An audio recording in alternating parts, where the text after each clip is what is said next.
Welcome to Slayerfest 98. I am Anthony Oliveira. Dr. Ashley K. Smalls.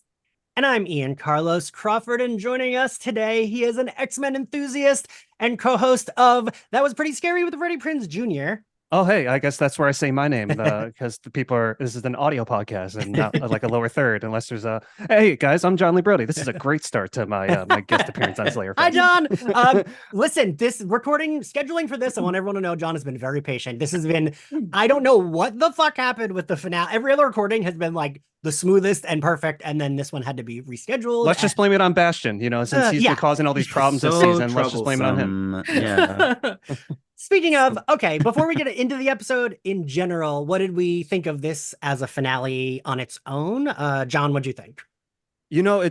I consider this the finale we've gotten. Like, we got a trilogy for like the season finale, even though this was technically the last episode of this X-Men 97 requel is what I call it, because it's like half reboot. I know it's a continuation, and people gave me crap for saying it was a reboot. Like, well, it was rebooting, but it is a continuation. So requel, just like what that last Scream movie did.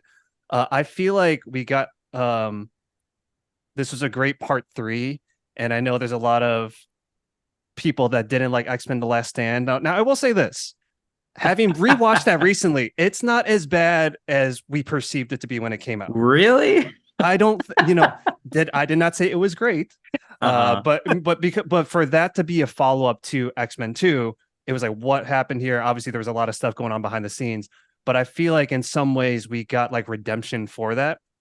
And it was almost like the way this episode began, and we'll get into it once we get into the episode. It was almost like a callback to that in some way, shape, or form, without it being a callback to that. And we'll talk about that when we get there. But overall, look, like the season overall was just everything I hoped it would be, from the animation to the voice acting and how they made it look like it was out of the 90s, but still modernized the animation and use like almost like modern camera techniques that you wish you would see, that you could kind of see in live action, or almost wish you could see in live action.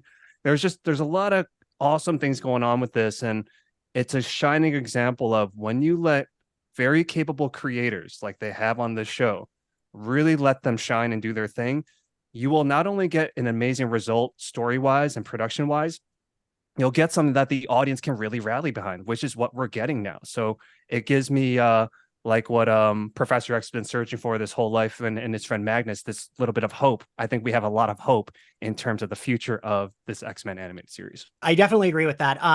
Anthony, what did you think? I definitely agree with that, with the little asterisk of, I don't know how I feel. I don't know. I haven't revisited Last Stand in a while. So, but yeah, Anthony, I'm not going on the hook for Last Stand.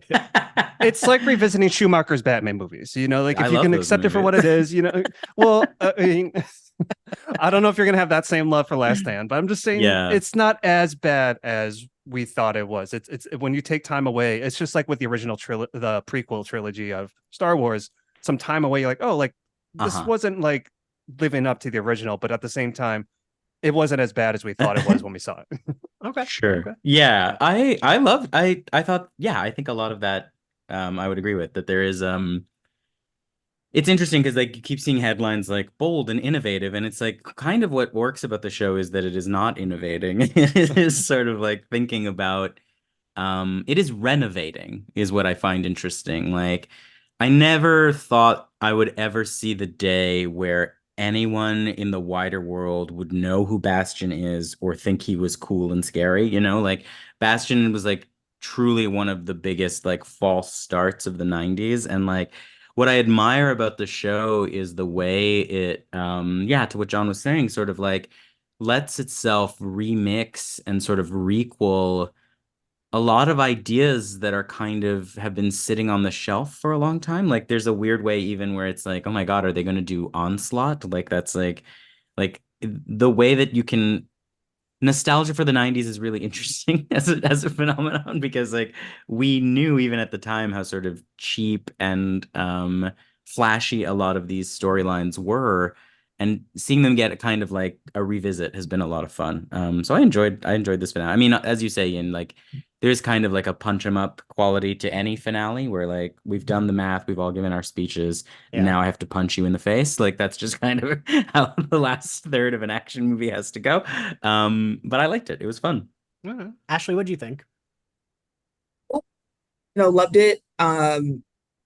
of course, my big critique is going to be that there should have been more use of Storm. So, that's really more so what I'm here for. That would, yeah, probably be my biggest critique. I would say it didn't leave me on the high that I expected it to, considering many of the episodes, like they had many episodes this season that did. And so I wish that somehow the story would have came together more coherently, or maybe more impactful, so that in the end of it, I would have still felt on that high a bit, which maybe that's me just putting my expectations higher than they're supposed to be. So yeah, it's just like, I was sitting there staring at my TV screen while the music played in the background, like what the fuck just happened type of thing, So it's like, that sort of, and not saying that there needs to be these like, shocking moments, but just that matter of like, I don't want them just doing like cliffhangers and surprises for the sake of it, because we see how that can go left, Game of Thrones. But like I do more so, I did more so want this, like, yeah, I guess I just somehow was ready for, like, I remember my thought process episode 5 being like, well, goddamn, if that's what we're doing in the middle of the season, what the fuck are we about to deal with for the next 5 episodes? And so I guess I was just prepared for something a little bit more. I will say though, going back to what Anthony was saying about Bastion, is like, I think with these stories, the big hurdle can be making sure you have a villain that matches up to the heroes themselves. I would say maybe even sometimes more so, the villain is even more important, because as interesting as the characters can be, if you don't give them a match that's worthwhile, or if it just feels like, okay, they're going to win at the end of the episode and then we're going to go back to eating our cereal Saturday morning, it's like, you can lose your audience. And so I give them anything. I will say just the fact that like this story was able to always be surrounded around Bastion without even having to have Bastion there for like the first couple of episodes and things like that. And that story being very, I think, tied into what the overall arc of this, of both where the original series left off and where they put us back to for X-Men, for this series. I think they did a really great job with that. And I am now very biased finding out that Theo James voiced Bastion in the first place, because so hot. You're not supposed to look that good and sound that good too, but but yeah, overall I loved it. I mean, the White Lotus time traveler, so I mean, it's hard to go wrong with it. Ashley, I forgot you were on for but when they introduced, Theo James first, like whatever episode Bastion first appeared in, I was like, oh no, am I gonna want to have sex with Bastion? I'm gonna be so annoyed. I'm gonna say this about Bastion with the way he did these Prime Sentinels. I'm like, he's like the digital version of the Armitage family and Get Out, because he puts people in this like digital sunken place. That's where my mind went when I saw this. And then once everything happened, it's like, oh, it's like the camera flashing when that broke Andre out of the sunken place and everything like that. So there was a lot of horror parallels and a lot of great horror techniques. Like the scary moments, like, were actually scary. If I was a kid watching, I'm like, oh wow, like that would scare the shit out of me. And Good, but it never felt out of too. place. Like it was a great, like, even though it is like a superhero animated show, it very much is genre bending. It has drama moments, it has comedic moments, it has these horror moments, but it's also seamless because these characters and the stories are written so strongly that it's when you analyze, like, oh wow, like that's a great horror technique, that's a great dramatic technique, that's a great comedic technique. And they made it look so easy. And that's just a testament to like the writing staff and the creators. Yeah, John, yes, you host a horror podcast. So I have been yapping all season about how I love how they've like intertwined horror with it and how it did feel organic. It didn't feel like this is weird. Like this is not X-Men-y. Like it felt, and they made the Prime Sentinels like these weird Deadites instead of just like robot humans. And that worked. Like for me, that made them better. That made them scarier. Like when Bastion's mom is like, crawling and like flips her back around, like that's creepy. I've been putting together a like list of like horror like imagery that we got in the show because I want to do like a longer post about it. But yeah, in this one, I feel like they made Bastion very Terminator, which, Terminator is like more action, but it's still like sometimes people throw it in the. Although the first Terminator is very horror, like it leans more to the horror when you think about it. So you're not off brand by saying that. The scene where he popped his eye out scared the crap out of me as a kid. Like my parents love those movies, and that one scene, I don't know why, but like him pulling his eye out in the mirror in the bathroom always terrified me. I'm sure it terrifies Arnold still too, so I don't think you're alone. But like I did like this episode. I've talked to a lot of people that had like straight up hated it, and I was curious what everyone would think. because I am always interested in hearing why. Because, I'm not friends with people that are just like, oh, it's like woke or something stupid. It's people who have like actual critiques. And so that I'm always curious to hear what they think about it. Because I will say, to your point, Ashley, I did feel like I was waiting to hit the emotional highs of the highest highs that we hit in the middle of the season. Like I cried through like 3 episodes straight. So like this didn't quite hit, but I still really enjoyed it. And again, like you said, Anthony, like the third act always has to have a bunch of punching. It just does. They're superheroes, they have superpowers. We're gonna have a lot of fight. Um, I was really happy to see certain characters get the spotlight. I was a little bummed that certain ones didn't. I do feel like that is the perils of having a really big ensemble cast. Yeah. And Is getting that bigger, it seems, yes. every episode. Like we were like -1 for one episode, and then we added like 5 more Yeah. people. So like I don't know that is like that big of an issue for me. I actually the biggest credit I give this episode is I'm such a hard sell on a flashback, especially the Xavier Magneto flashbacks. Usually in Oh, movies, I find those fucking dull. I don't care. Because I find Xavier wow. himself fairly boring. I don't like hate him the way a lot of fans hate him, Anthony. This series has been the most I've liked either of them. And Ian McKellen and Patrick Stewart are very compelling, but that felt like more them. Like these characters are compelling because of Ian McKellen and Patrick Stewart, not because of what those characters were doing. Michael Fassbender as Magneto, it was like, oh, I want to watch them have sex. They're hot. Like he's very intense, but it was never the characters that intrigued me. It was like, oh, these actors are good. But this I loved.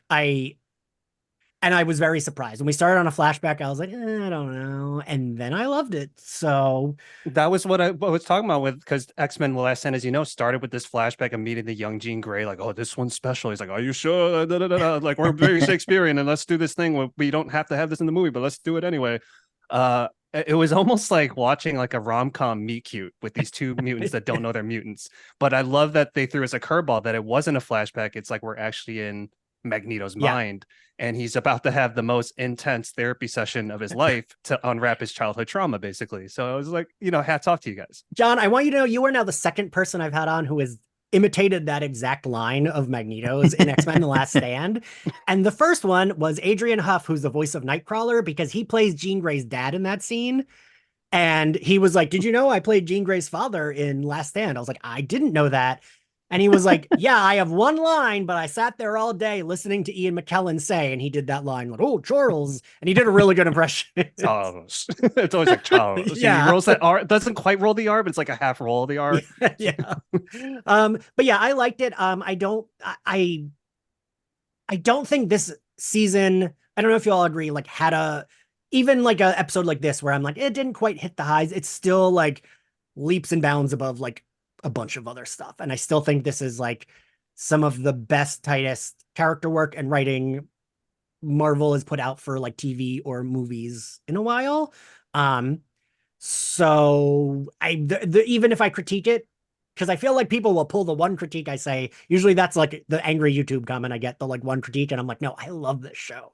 Like I love it. I love it. So Anthony, you are very big on like this is queer for stuff that isn't Sure. explicitly queer. I am? Yes.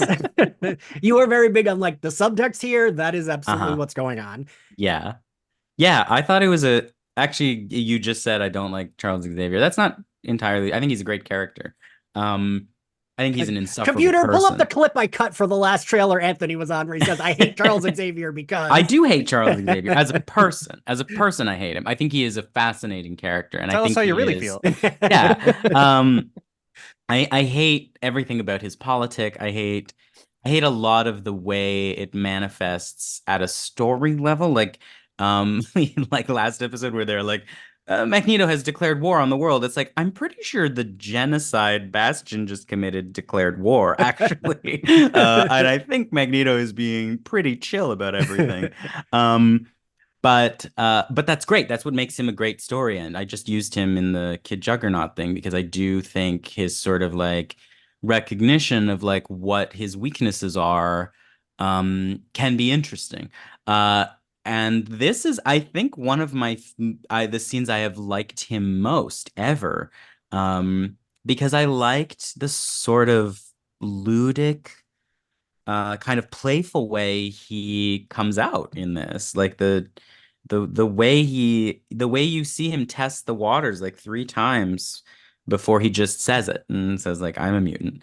Um, like there's something very flirtatious about this scene, which is what the pleasure of it derives from. And to weave that through with this expression of their politics, um, and to place Xavier's hopeful motivation against Magneto's own sort of like attempt to find hope again, right? Like, why is he doing this work? Because he wants to believe it could be something better. But there's a weird way that even in this scene, Magneto is sort of adopting a pose that he wants to be convinced the opposite of, that I find really compelling. You can see why they love each other.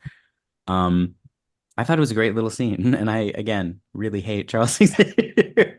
Well, the thing I feel like this couldn't possibly be any gayer unless they kissed. Like that is the only way. I right? thought they were going to later in the episode, honestly. There's a moment when Xavier, like I think it's when the water is like pretty high. Oh, that wasn't the water bringing them closer together.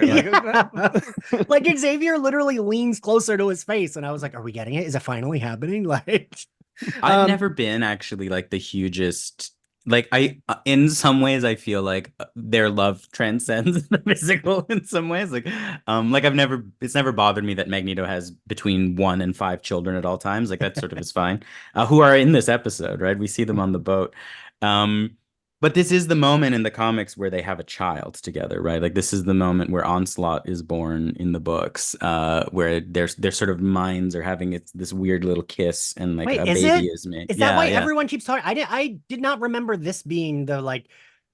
Yeah. Sadly, the thing I remember most from Onslaught is it Jean Grey going through his mind and she finds out that he was attracted to her as a teenager? Yes. It's extremely upsetting, and it's supposed to be upsetting. That's the point of that scene. I will say, Anthony, I was thinking about that today, and everyone misses the point of that. How it is supposed to. It's like, no, it's not like a writer being gross. It's supposed to be gross. Like that's what it's written for. That's why it's because it's in a locked thing in his mind, right? It's the one, like he's trying to tell her who he is. Like only I would ever admit something so horrible. Yeah. But yes, this is the moment. So in the comics, Magneto rips out Wolverine's adamantium, and that's like one step too far, and Xavier screams that this will be the end of it, and then he shuts down his mind. The line is in this episode where he says, "Oh my God, how far you have fallen," and then his in the comic, Magneto's eye goes completely white and he's in a coma for the next 5 years. And then Onslaught is like supposed to be this like psychic fusion of their two philosophies as a person. It's very dorky and fun, but yeah, this is like an adaptation of the Fatal Attractions storyline. I was just about to say Fatal Attractions because I remember I had the trading card Exit Wolverine, and when it happened part 2, I was like, oh my God, Exit Wolverine, because the adamantium skeleton's being pulled out of his thing and his healing powers are clearly depleted at this moment. I'm like, Exit Wolverine, I remember that card. I still have it somewhere. A lot of holograms. Oh yes, absolutely. I love those the issues with the hologram. Ashley, what do you think of this scene between Xavier and Magneto for the opening? I think that Xavier works a lot better, ironically, in my opinion, when you look at him as a villain. Like when you look at him, or I should say maybe to be a little nicer antagonist, in his own right. Because he is technically Magneto's antagonist. And I think also when you look at when you take these two players out and just look at the problem in itself, right? Like we've had genocide, we have multiple people technically walking around who are trying to exterminate mutants. And then one person in particular who is like literally one step away from doing so. And so it's like when you realize that almost every X-Men property basically is taking the form of telling the story from Charles Xavier's view, which is why it's always portrayed as if he is the hero of the story. But it's like, if someone was trying to annihilate my people, and that has actually quite literally happened throughout history, and throughout history, there have always been people on different sides of the aisle and how to approach those situations. And it's like, no matter where you fall, like if you're on this mentality and there's someone opposing it to a point that they're willing to stop you from it, that is your antagonist. And it's like, respectfully, I'm not sure if it was John or Anthony who said so, but like, you know, when Charles Xavier does this thing of like, oh, but Magneto must be stopped, and it's like, bitch, there's somebody that the other half of X-Men is literally fighting right now, who will kill us all. And the only reason why Magneto is at this breaking point, and no, this is not a matter of me saying this is not, I mean, I'll be 100% with you. I always just fully recognize the fact that if I was in X-Men, I'd probably be more so in the Brotherhood of Mutants. Oh, same. Like, No question. like, you know, it's like, and there are many things I always find myself disagreeing with Magneto with, but also one of my main critiques with these stories is that you can always tell when they have to like, okay, we got to push Magneto a little bit further than he strategically would even do, because if we don't, he starts to make too much sense. It literally goes back to like the Falcon and Winter Soldier problem of like, oh, hey, the main antagonist wants rights for all people. She's making sense. We should have her randomly bomb something. So, you know, it's just like, it's just like when you hear Xavier say something along the lines of, you know, hey, the other half of our team is trying to stop the guy who's trying to kill us all. And he's all like, well, we have to stop Magneto first. And it's like, you a bitch, you a villain. Like, you know, you're you, like there's something off. There is something so inherently like wrong with you, because even if you are so adamantly against him, but I do think that goes down to this is why it's easier for me to see him as a villain, because it's like I do feel on some level he wants to control Magneto. Like, it's not a matter of just, oh, we need him on the right side. I think there's a level of, you know, those very toxic relationships when it's like you can't control your partner. Like, no, yeah, there's going to be times where your partner disagrees with you, and the goal is not how do I make them think the way that I do or feel the way that I do. You have to find, in a relationship, you would have to find these compromises.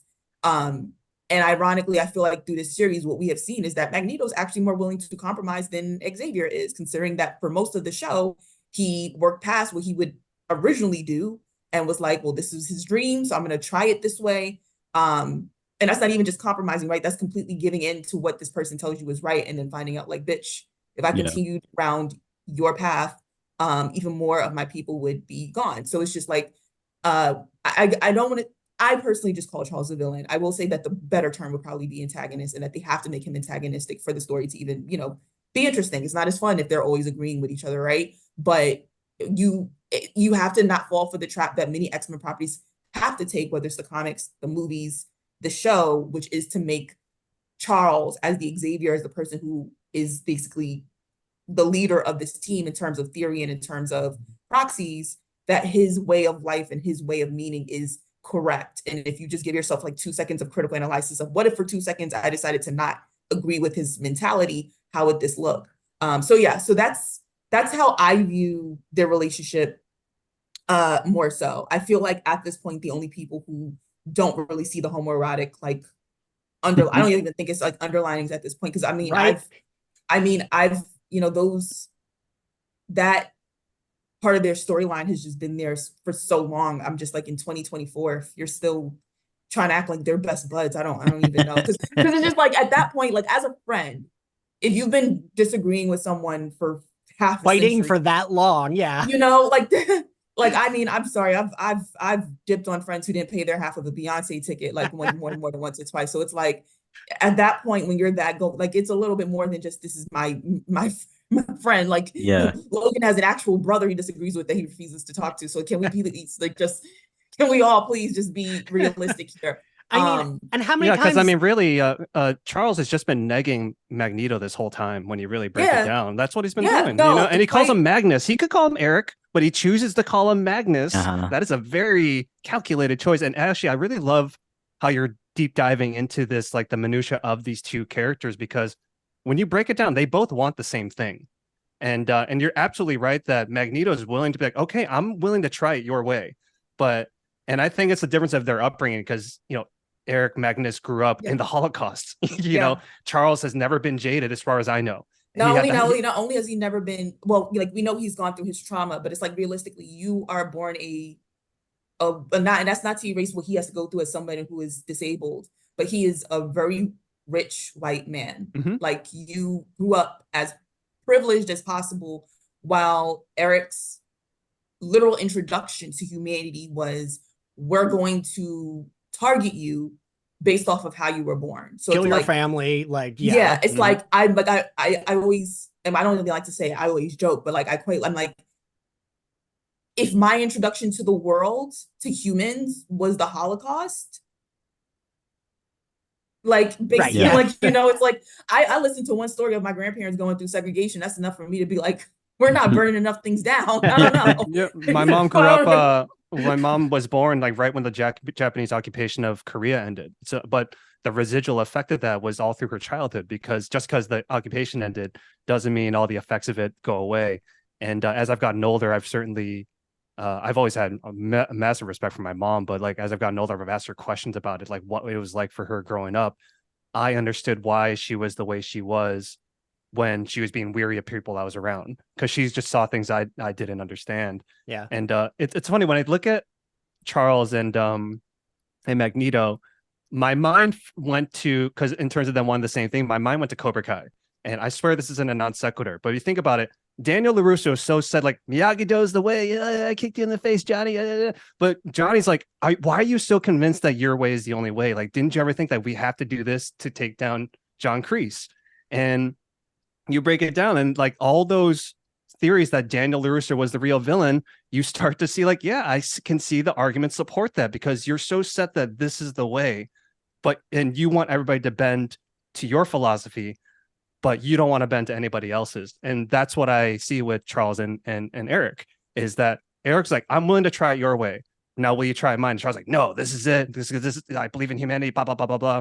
So I really like that that's being brought to the forefront without them beating us over the head with it. And Yes. thus our discussion right here, which is pretty incredible. Yeah, no, that is the thing that I think sometimes the show did have to say the subtext out loud. Like, you know, there's like 3 times throughout the season where someone does say out loud, like, we choose our family, like basically say we're chosen family, which we do know. But I do think if it's written into the dialogue, I don't mind it being said like that. But I think the Magneto Xavier stuff has been not as heavy-handed, and that's what I've really liked about it. Like, I like that. I don't think Xavier was supposed to be being portrayed as this like savior figure he often is portrayed as in like the movies and everything, and I liked that. Like, Xavier fucked up this whole season, right? Like, he was in space, they died, then he came back and was like, am I too late? And it's like, yeah, you are too late. Like, it Not took you only are fucking you forever. late, you almost kind of make things worse. Right. It was like, it's like, damn, if this is what you were gonna do, you could have stayed up there and gotten some alien Yeah, pussy. keep pulling your Franklin Delano Roosevelt, pretending you don't have like please, polio like, or leave us whatever. alone at this point. It's like, mind you, one Stay of the with your reasons why bird wife. Magneto is at his breaking point is because he was following your fucking plan, and he did it Yes. great. He did it. If I'm gonna be honest with you, he followed your plan better than you do, and we got to see what the real conclusion of that would be. So, and no, this is not, please don't, like, because there's so many flaws with Eric's Right. plans as well. But it's just like, I understand more so, like, they had him tied up. Like, you have his fucking number on his, you know, showing, like, this is not the first time in his life. And this is one of the reasons why he took the vow of silence when he was tied up, is because, like, this was his childhood. He's been through this before. Yeah. So when he gets freed, you know, and then it's like, oh my goodness, the world is gonna, I don't know, maybe the world should, I don't want to like skip ahead. It's like, because I know we're gonna get to eventually, but it's like, one of my real qualms with this episode was like the whole power of friendship angle that they take with Bastion in the first place. I was glad it didn't work, though. I was glad it didn't work.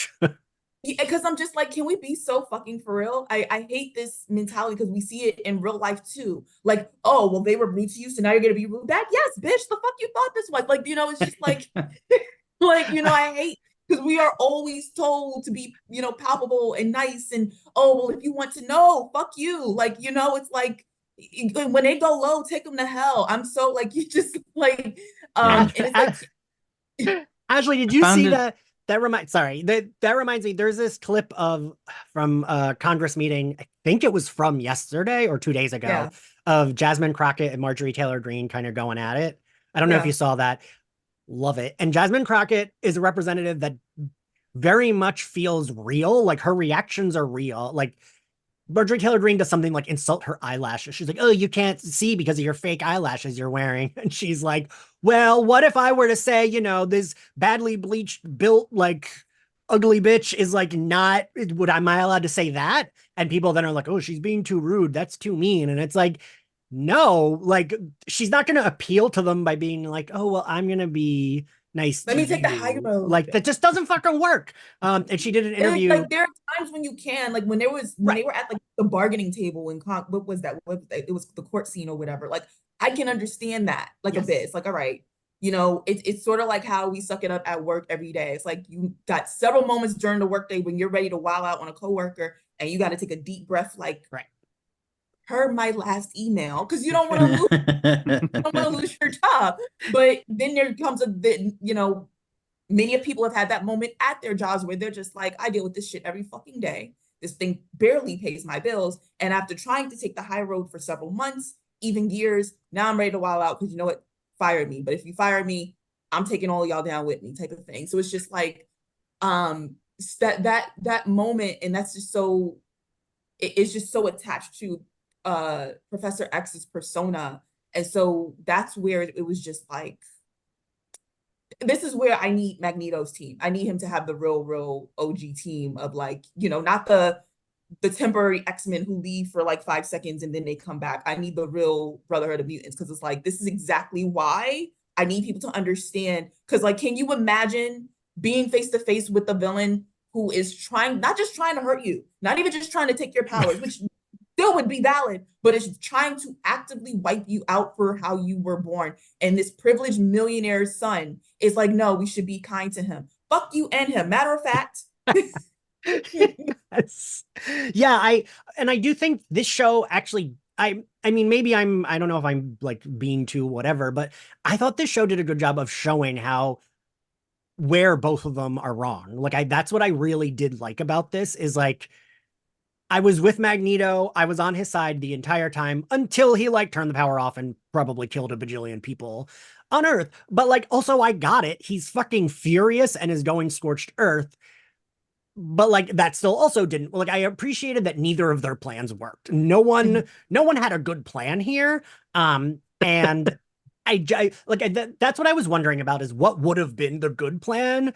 Because like, no one seemed to have a good one. Magneto kind of fucked things up. Bastion was still going to kill everybody. I feel like Rogue punching the shit out of him was the only plan that was like, yes, this is what we need to do, because Bastion's not going to stop. Jumping scene. We needed, like, that was like my real critique, because like, and that would probably be my critique of like the entire series. One big difference between X-Men and Avengers, they jump people. Like, they really got the family element down packed. It's like, we gonna hate each other right now, but we about to jump the shit out of you. And we didn't really get any scenes of that. And that's another thing, like, I think beginning of this episode, beginning of the podcast, we were talking about like, the fact that like it can be very difficult with a ensemble oriented show. And what we see a lot of Marvel content fall into a trap of is they usually find one or two characters to really focus on, and then even though it's supposed to be ensemble, everything's taking what usually a lot of X-Men films do that with either Professor X and Wolverine, Professor X and Magneto, and then even with like Avengers, it's Tony Stark and Captain America, and it's like, it's supposed to be an ensemble, but it's like, we haven't heard Thor say anything for 20 minutes, so it's like, it doesn't really give the ensemble thing, where I do think this show did a great job. But where I think they fall in the trap is that it's all these moving pieces of different personalities, which is important, but you do need to have that element, you do need to have that X-Men element of somebody getting jumped. Like, at some point, they're supposed to get to a place of, all right, everybody start throwing shit at. You're not wrong. You're not wrong. I know it's funny, but there's supposed to be like a combined effort of a tornado coming your way and Cyclops is also blasting. You're not supposed to be like, that's when X-Men is at their breaking point. You getting hit with every power at once. Like, that's the defining moment, okay? That's a real family. We hate each other and we're gonna kill you together too. Yeah, where was our Captain Planet moment of let our powers combine? It just wasn't there.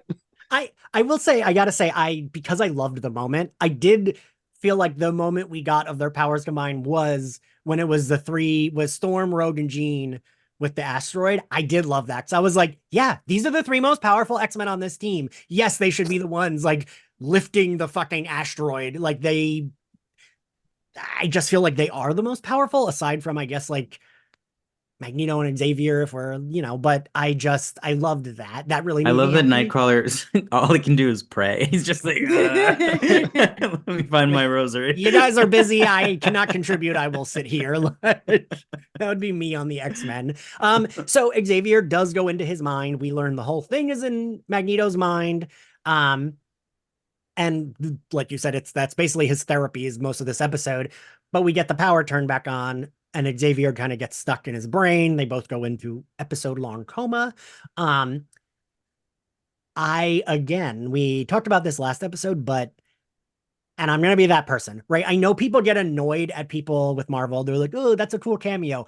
I'm not going to lie. Every fucking cameo in this, I was like, I'm telling you, the Peter Parker Mary Jane cameo, and that gives me hope. Like, will we get a revival? Because I love that Spider-Man animated series. Like, She also when everyone ended on a talks, terrible, like she was like a watch. She was lost in time at the Yeah. end of that show. So like that's what just made seeing the that payoff she's so great to see okay. her. Yeah. And then like Flash Thompson still with his gym bag and Letterman jacket. Like, okay, somebody's hanging on to his glory days a little too hard, but all right, we can. Maybe he needs some therapy from Charles Xavier too. Yeah. But it does give me like, oh, will we get like a Spider-Man 99 or something like that? Which I would love. Unfortunately, Ed Asner, of course, passed away. So, but it would be cool to have maybe J.K. Simmons be Jake Jonah Jameson if they revive that animated, because I loved that animated series and I still do. What's his name? Greg Brady still working? What was his name? That actor? Which he one? played Greg Brady in the Brady Bunch movies, but he was the voice of Spider-Man. He's Peter Barry Parker. Williams? Is that it? No, I think Chris Barnes was Spider-Man in that series, the one I'm talking about. Yeah, Chris Barnes. Yeah. I didn't know. Well, he's great. Yeah, I always really liked both of them. And I remember, Anthony, I think it was when we talked to the Lee Walls that we asked, because there's the crossover episodes, and it cost them like something insane, like $20,000 to do that crossover, because they were like different Fox animation properties. And to get those voices, it had to be like a full new contract, because it was like Marvel wasn't the way it is now, where it's like, yeah, it's all together. And it cost them like a lot of money, and they just did that because they wanted to. We should do a crossover. That would be cool. Yes, I was very excited to see at the end when we see them together. I had actually forgotten and had to look up. I was like, wait, why is everyone saying he found her? Did we see them get lost in this show? She got lost. She got lost in time, and he went to Spider-Man Unlimited, which I remember being a terrible show. But I didn't remember that the animated series ended with that. I thought it was like Spider-Man Limited kind of was its own thing, and they were like, look, he's in Lost in Time. I didn't realize that was the end of the animated series. Well, we're basically like Magneto in that sense. We repressed that memory from our conscious thought. And now we're like, oh, wait, we're unwrapping this. Oh, wait, we have to face this head on. But it's okay because Mary Jane is here. And I spent the whole first half of this season where they were like, Xavier's dead. And I was like, I thought he went to space. And then they were like, oh, he did go to space. We were just playing a funny game. It has been funny watching everyone be so confidently wrong in like comments on X-Men posts, because so many people were like, what are you, stupid? They said he's dead. And I'm like, no, he's not. Like, they have not said the word dead, any of the X-Men. And that's why I was like, he probably isn't dead.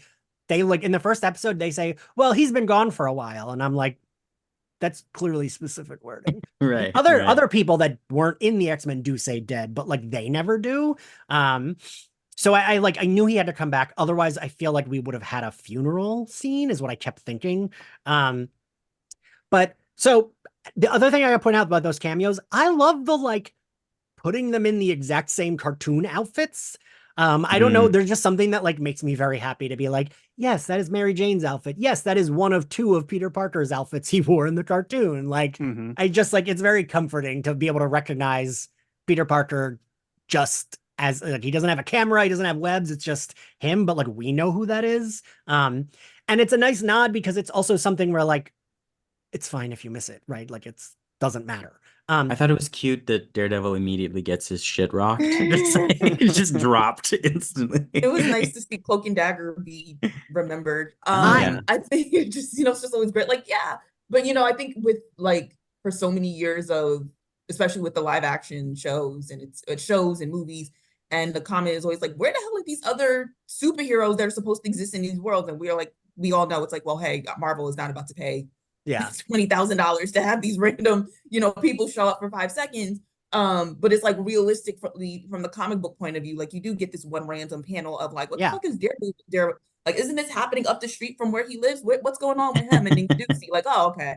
To see Doctor Strange, like, oh yeah, he's a doctor and all the powers out. He would be using his powers right now to do like life-saving surgery and things like that. So it's like, I think with all those comments, really brings me back to why, like, I mean, obviously animation is being utilized more, and I hope this shows why Marvel should be leaning into it more. I don't want them to abandon the live action stuff, but it's like, it just gives you so much more freedom to just remember, like, this is a superhero, like, world. And I think it also puts into perspective the fact that, like, they want to wipe out, mutants, but there are heroes like Captain America and Iron Man who, get these platforms to basically be powerful players. Not saying that they don't deal with hate, but like, just to say that, like, I actually saw someone like ask, like maybe last week, of like, oh, bringing in X-Men into the Marvel universe wouldn't make sense because, these people have grown up now with superheroes, so they would love them. And it's like, you don't see why these people would love someone who looks like Chris Evans and Robert Downey Jr. and then see someone who looks like Nightcrawler and they would scream bloody fucking murder, or they would see someone who looks like Toad or Mystique and just like, go batshit insane. You don't see how that. And it's like, obviously it goes back to the idea of like, usually this hate does not make sense in the first place. But like respectfully, humanity is a group of people who have historically hated someone for having a different skin tone or a different religion. So it really is not that complicated to consider. Like, yeah, they're gonna love shout out, Ashley. I love the Toad shout out. Oh yeah, it's like, because what didn't you used to be Darth Maul? What happened to you? I was like, how are you going to go from Darth Maul to Toad? And it's like he must have been, but whatever. He's doing conventions. Ray Park's doing fine, but still. And I actually think the X-Men only makes sense in a universe where there are superheroes. I think so. Like Captain America and like Iron Man, because, and again, here I am giving my flowers to Charles Xavier, like, in a world where you see the Fantastic Four and you see the Avengers getting this acclaim and this sort of celebrity status, and on the other hand, you see your people who look like freaky deaky little monsters, you'd be like, the smart thing to do is like, I'm gonna slap some costumes on 5 photogenic teenagers, and I'm going to let you see them saving the world. And I'm going to make sure every time they save the world, they articulate that we're just like you and we need a place in society.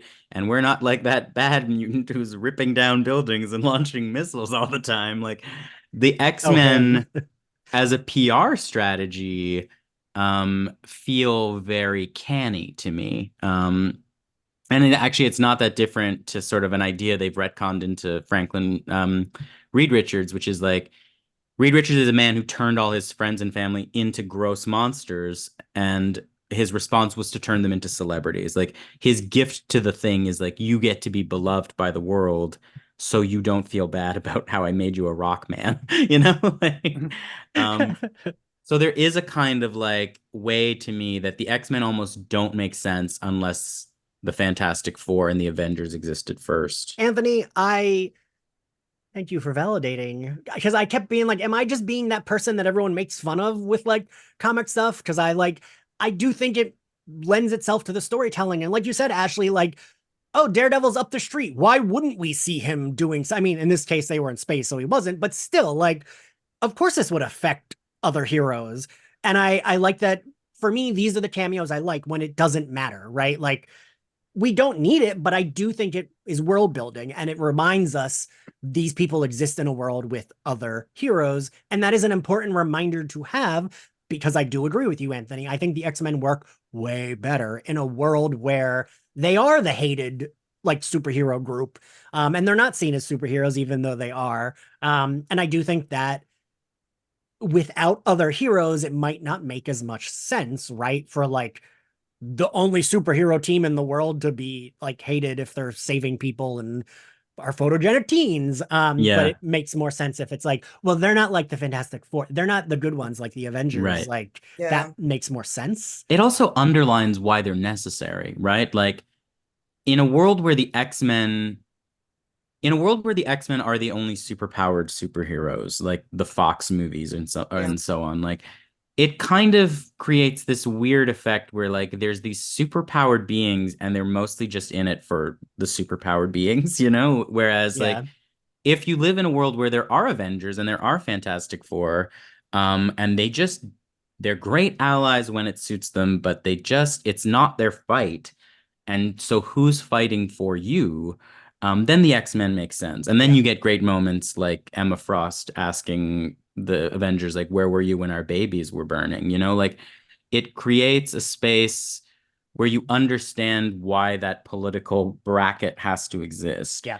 That otherwise is like, okay, but like you can see how I would have a problem with the fact that there's mutants around when in fact you are the cause of all the problems. Whereas Yeah. if you live in a world where like Galactus attacks sometimes and like Sometimes, yeah. Dormammu attacks sometimes, it's like, okay, like we're all kind of in this zone. Like my partner was really confused when we were watching the cartoon. He's not really a Marvel fan. He's like, so does everyone know there's like aliens? Because like the TV shows like the Shi'ar and like Xavier like being like for the glory of the Empire, and it's like, That is even threw that me not off a a little. yeah? So I was like, when But are if they you getting live in the this Marvel peak? universe, it's like, Yeah. okay, yes, there's all these things happening. Someone's gonna take care of them. But also, I hate these freaky little mutants. Like Right. that is an articulatable position, I think. Yeah, no, I agree. And I gotta point out that I was just happy to see Iron Man look exactly like he looked in his animated Mm, series. true. Um, because we talked about this with Brett White when he was on, because he is like the encyclopedia of all things superhero. Um, and he was saying that technically the Fantastic Four and Iron Man cartoons, because they were on a different network, had their own universe. And then the Fox animated series kind of kept the same universe rules. Like in Fantastic Four and Iron Man, Captain America was a character. Apparently in Spider-Man and X-Men, he was a character that was time displaced. So like he was float kind of how they leave Mary Jane in the Spider-Man animated series. He was like lost in time in like a time vortex in that universe. So like now we're kind of merging the two, which I love. Because we even see Mr. Fantastic. And I mean, Mr. Fantastic is gonna look like Mr. Fantastic, but he did kind of look like he did in Mm, that animated Or even seeing series. King T'Chaka, like as the yeah. way Larry Houston wanted, like back in the 90s. So like that made me so happy. Even though it was like a split second, I wish we could have had more. But and to all your three of your points, what I love about how the cameos came about, it addresses the question of, well, what are these other heroes Yes. up to? Like, there are parallel storylines going on, like where superhero movies for the most part, like this is all that's going on and this is all that matters. Where this is like, okay, this is the central focus, but this is also happening while the X-Men are doing this. Yes. And I think more stories overall, but especially superhero movies, should take note of that, because audiences are smart. We know, and if as long as you like acknowledge that, oh yeah, we know you're thinking this, so we're going to answer that question, but not go in depth into all the minutia of it.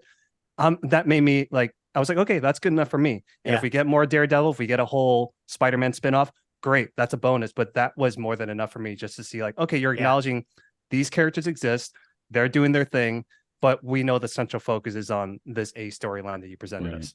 And And I like got to me, the main statement piece about this is the conversation that some people were like, what was the point of this? The conversation Rogue has with Captain America earlier in the yeah. season, where we do see he's like trying to help, and like his insufficiency and his insistence of like, if we go through the proper channels, Right. this will all work out.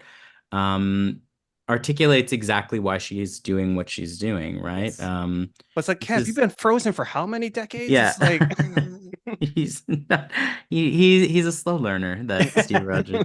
Um, and like I guess this goes back to Ashley's point earlier of like, um, I like the way one of the things I like about the show's depiction of Xavier is his unpleasant willingness to coddle to power. Like he's going to give the president a phone call and beg him. He's going to he's going to become the consort of this like incredibly aggressive imperial empire, right? Like he wants to be the like hail to the empire is like a crazy thing for anyone to say when you know what the Shi'ar get up to, and which the show wants us to understand the Shi'ar get up to. Right. And those headpieces too. It's like, wow. It's like, there's trouble with They got some fashion, don't they? God that's bless. like the ultimate Project Runway episode that we were seeing. Yes. Yeah. God, I love him. But even in this episode, like his priority is not like Magneto has solved the problem. Like the Sentinels don't work. Technology has been fried. And it is his first priority not to like dismantle Bastion, but to restore the status quo, right? Like we have to get like he's like the world will end if we don't turn on the power again. It's like the world won't end. It's just people can't get their bank accounts, you know? Like it's like his priority is make it the way it was, and then we'll fight for the change we want. Whereas Magneto's just like, fuck this. All right, Game I do have to interject there. That is the one spot where I have seen people argue that, and this is going to be bleak and sound grim, but like we have to relate it to real world things, right? So for me, I'm like, my mother was on a breathing machine the last year of her life. She would have been dead. Like in hours, she would have been dead.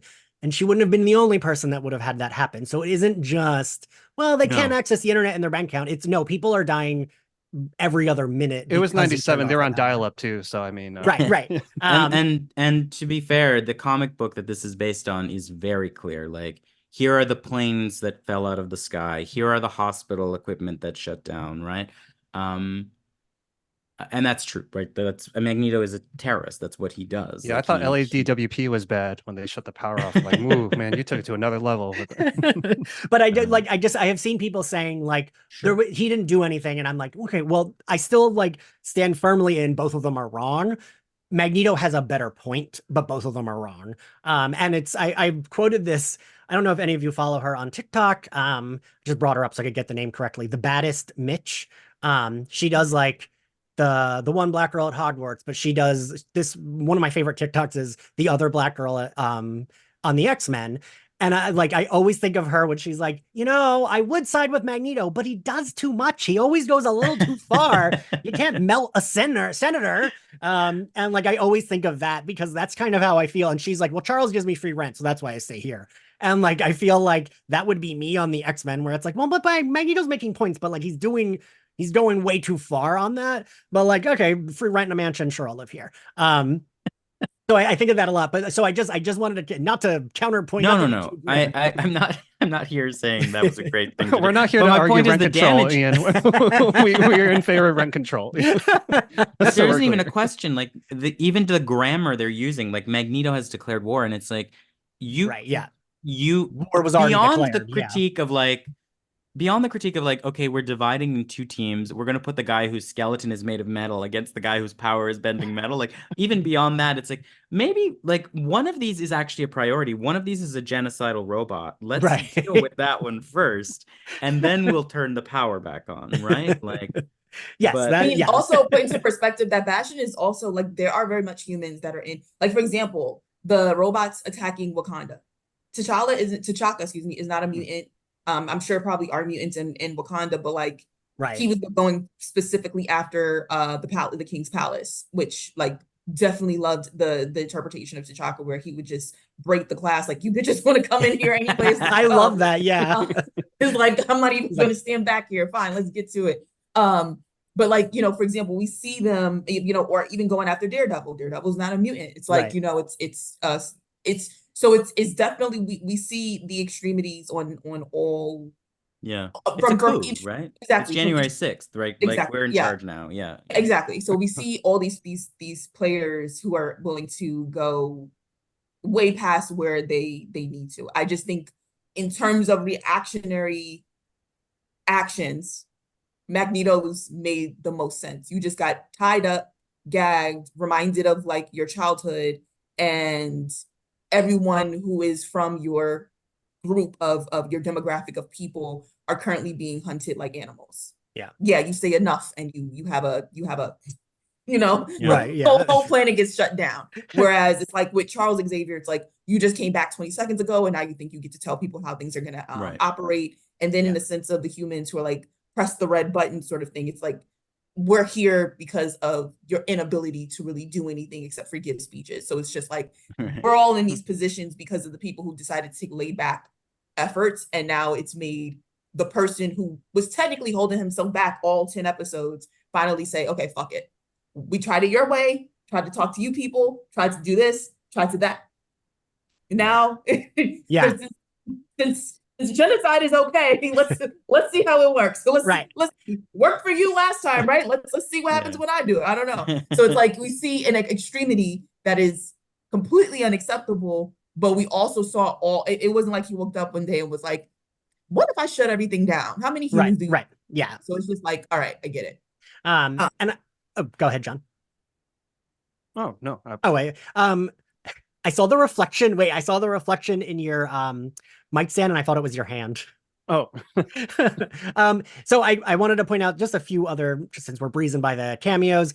I did love when we cut to Genosha, and I liked that we saw Psylocke, Cypher, Puck, Northstar, and Aurora. That was like such a weird, random, like strange combination of characters. But that reminded me very much of like X-Men 92, because I feel like that was what they would always do. It's like, oh, there's Domino in the background, and oh, Dazzler and her are standing next to each other because sure. And I love seeing Psylocke with her using her Psy blades.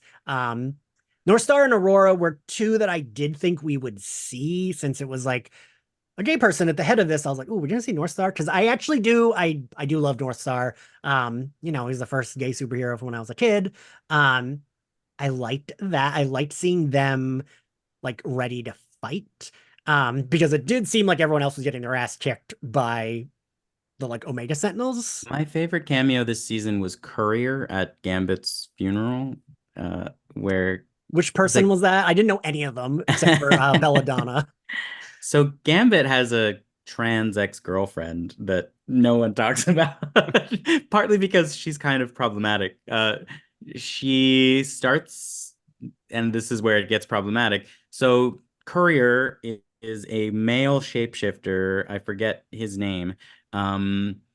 But he's like Gambit's like friend on a mission. They go back in time, and they go back in time specifically to when Mr. Sinister's getting going. They'd have the speech in this one about how he's like duct taped mutant powers. Yeah. So Courier is the shape-shifting mutant that Mr. Sinister steals shape-shifting from, which is why he has his shape-shifting powers. So Courier becomes stuck in a female body, and then she and Gambit just start dating for the rest of the run. And that's who that crying woman is at Gambit's funeral. Wait, is that the woman with the black and white hair? Yes. Yeah. So, okay. She has been identified as 3 different characters. I keep seeing that. I'm pretty sure she's Courier. Because Dayspring, who has power of the X-Men, said she was, God, I want to say, now I'm looking her up on like Whiplash or something, but then the executive producer who did not write the episode said it was Aurora, which it like absolutely was not, because why would she be there? Yeah. Why would she be there without Northstar? If it was like, sure, all the X-Men are going, fine, but like, why would she be there? And then there was another name thrown around that it was all very... John, doing this podcast, I have learned how little I actually knew about X-Men, because I thought, I was like, oh, Buffy and X-Men are the 2 things that I know everything about, and I have learned that is not true. But hey, knowing everything is also knowing nothing. So, you always want to bring it a little bit more. What I lit up at when I saw Omega Red, I was like, oh my God, Omega Red. And because I remember I have the trading card right here, actually, from my Fleer 94 set. Oh, hold it up again. Hold it up again. I want to see it. Let me hear.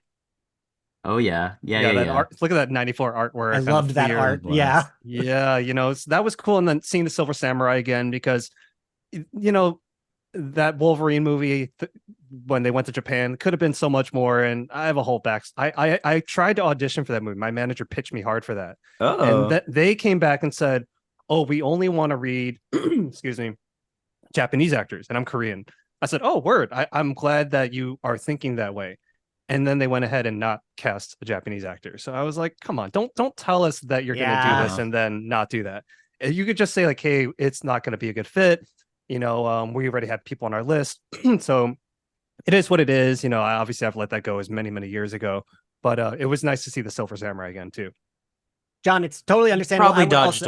bullet on that. I would also be bringing that up too a lot, but I also was worried you were to be like, and I was in that movie, and I was like, Ian, don't say anything bad about that movie. He's gonna say he was in it. No, believe me, if I was, I'd be the first one to roast it. So it would have been a very safe space had that been the case. So also, I guess we'll talk about the island, the folks on whatever that island is that Bastian has. I fully was like, "There's no The Galapagos? That's real, Ian. No, I thought they. Oh, I thought they like gave a. I thought it was just like whatever random island. I didn't think it was. I think they say it's the Galapagos. They do say it's the Galapagos. Because I kept thinking this is Krakoa. No, it's not. It's not Krakoa. Right.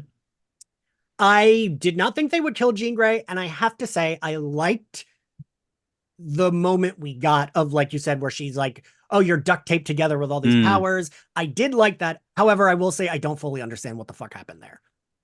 Are you talking about Sinister? With Jean Grey, like I didn't fully understand, like, because she comes out of the water and she's like, the Phoenix is gone, and I'm like, wait, what?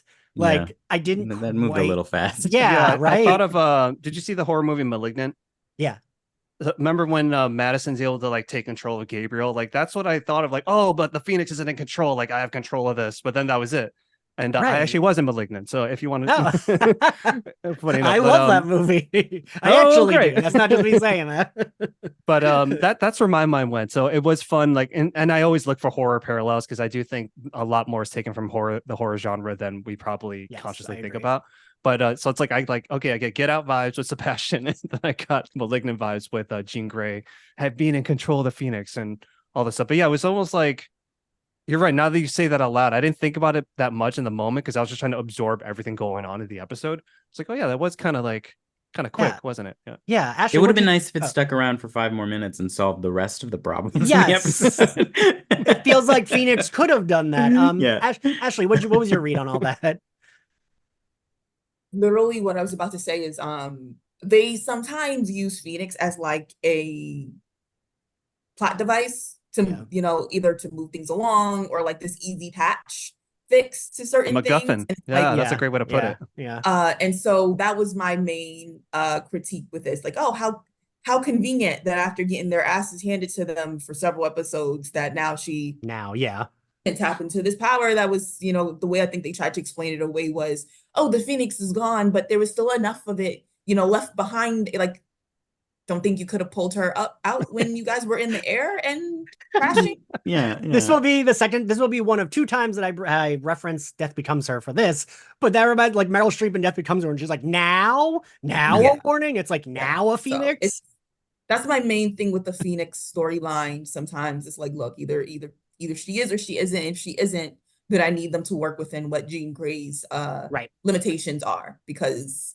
I don't like them suddenly making some characters like OP overpowered, in moments when it's like, oh, they would really get there. Well, first of all, because the real answer to this would have been Storm, because literally everything that Jean Grey in this moment were powers that Storm had, like outside of being able to remove Mr. Sinister's whatever, and that his anti-aging. Yeah, exactly. So it's just like, and this goes back to my main qualm in the beginning of the show when I was talking about, like, I don't think they utilized Storm enough. And it was really frustrating because they seemed like they would do so at the beginning of the series when they had her have her Omega level mutant moment. And then we never really got to see that, which I was okay with the whole having her lose her powers thing, because that's in the comics. And like, it does give us the side of Storm that I feel like a lot of fans need to, understand. Like, I always critiqued about the fact that in 3 live action movies that we've gotten of the X-Men, not once is Storm referred to by her actual name, which is Aurora. Like, she's always like, it sort of kind of drives in the fact that she is just super powered, while everyone else gets to have these personalities, Logan, Scott, Jean, and then there's Storm. Whenever we get our asses handed to us, we can call her.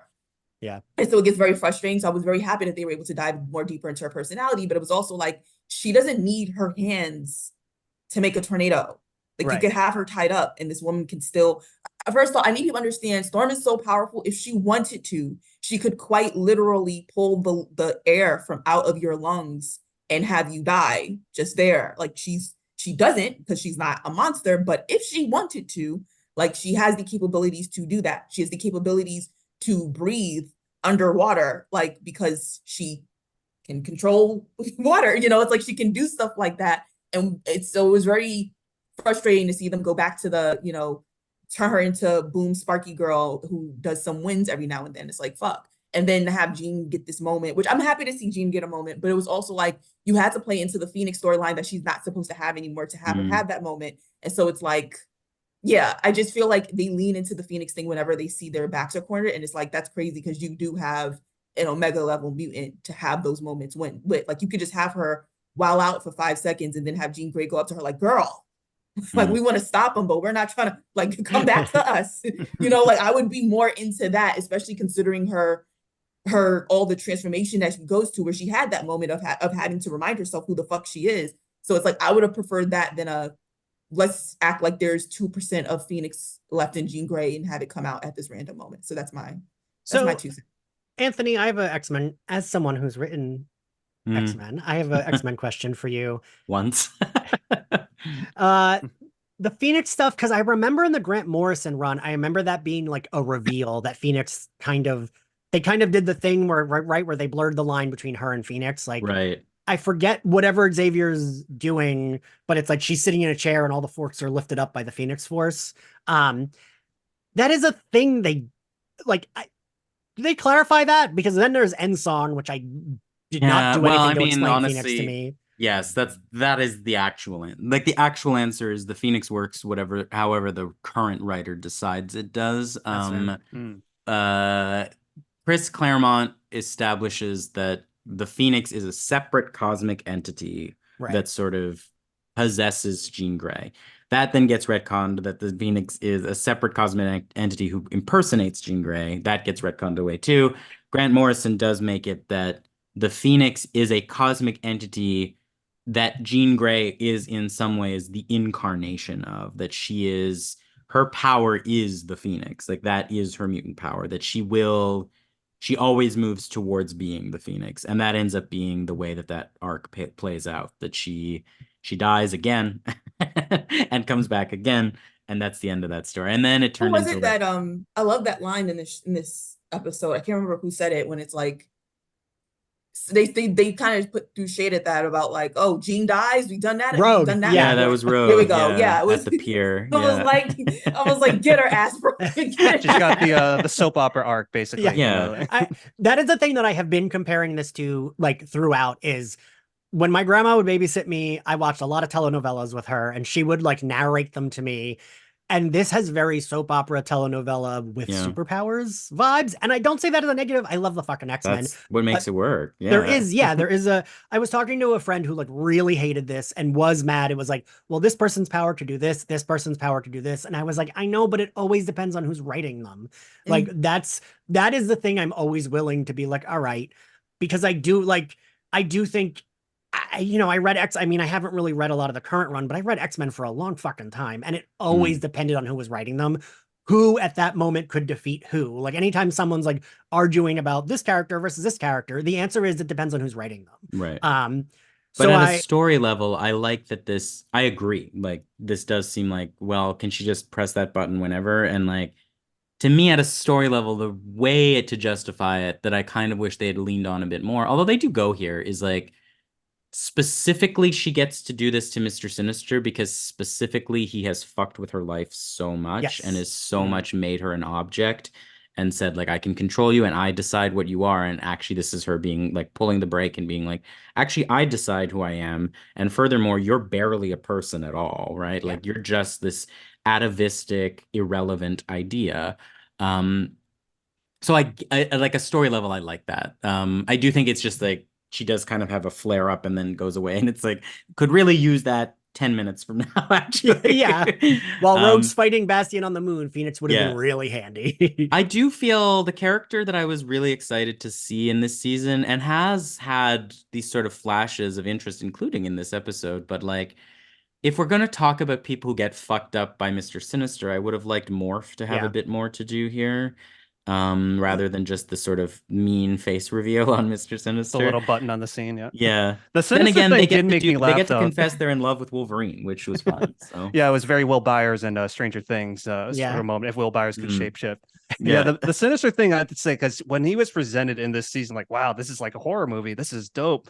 To have him be like, oh, he's He's Dr. Frankenstein and Frankenstein's monster all in one, who is trying to conform to Hollywood beauty standards, basically, and hang on to this fountain of youth, only to have it taken away.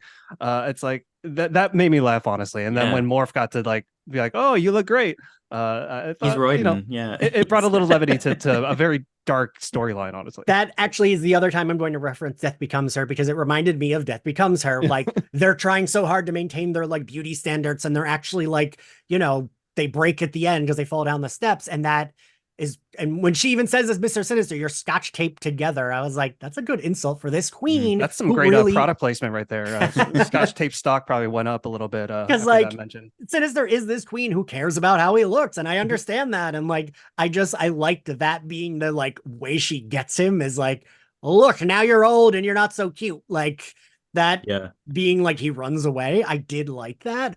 I do think Mr. Sinister was used weirdly in this season, because I was expecting a little bit more from him with that. I said we wouldn't be talking that long, and now we're talking way longer.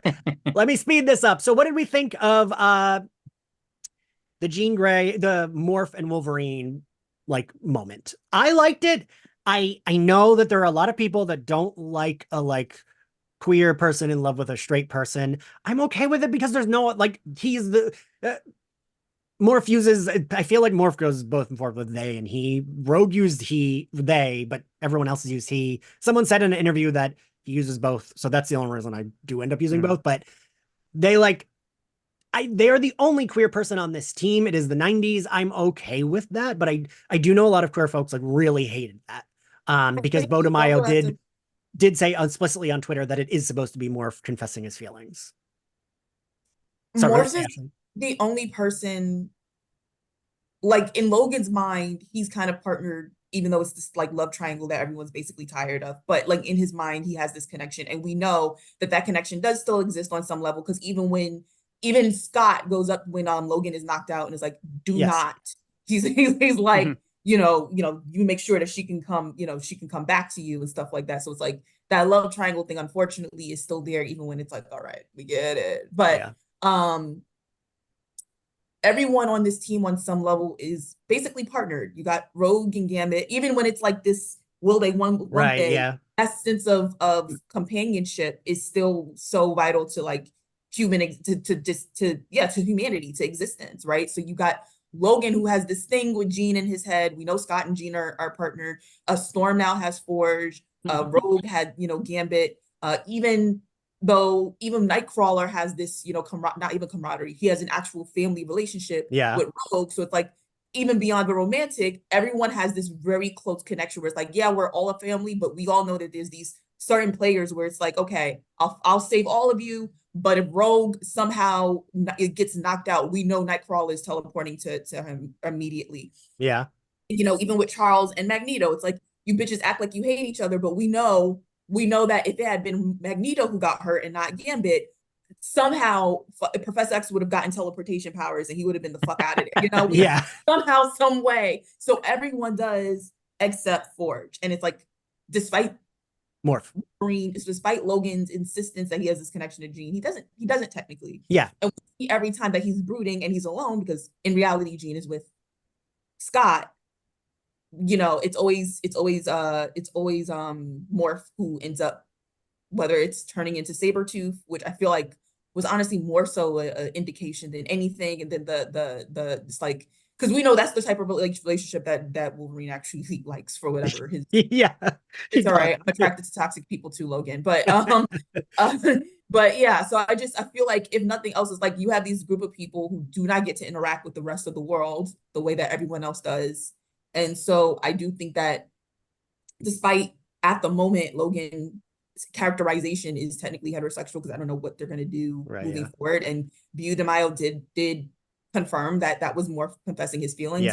It's also that matter of like, when you develop a crush on someone, because like, who the fuck else is there? It's like, and we saw that scene also when Morph is like, and then there was one when everybody walks off with their partners and Morph is just there. So it's like, it also is just like, who else, even little Jubilee.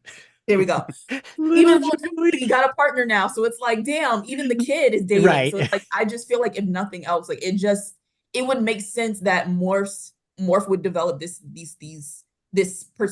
he would develop this idea that if someone, like, I have to look out for Logan and Logan's gonna look out for me because everybody else has each other. He thinks he has Jean, but he technically doesn't, and so I have to do it even if he doesn't know. So that's why he ends up assuming the role of Jean Grey in this role here to play along with Logan, because it's like, Jean's not here, and let's be realistic, if she was here, she'd be sad, but she's still gonna go back to Scott. So it's like, I have to do it. So yeah, I'm okay with it, basically. Conclusion.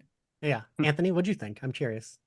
I'm really interested in Morph. I was always interested in Morph as a kid. Like, that was a character I thought was really fascinating and weird, and like part of me was really drawn to the fact that they had basically, not really, but basically made this character up in this relationship to the X-Men.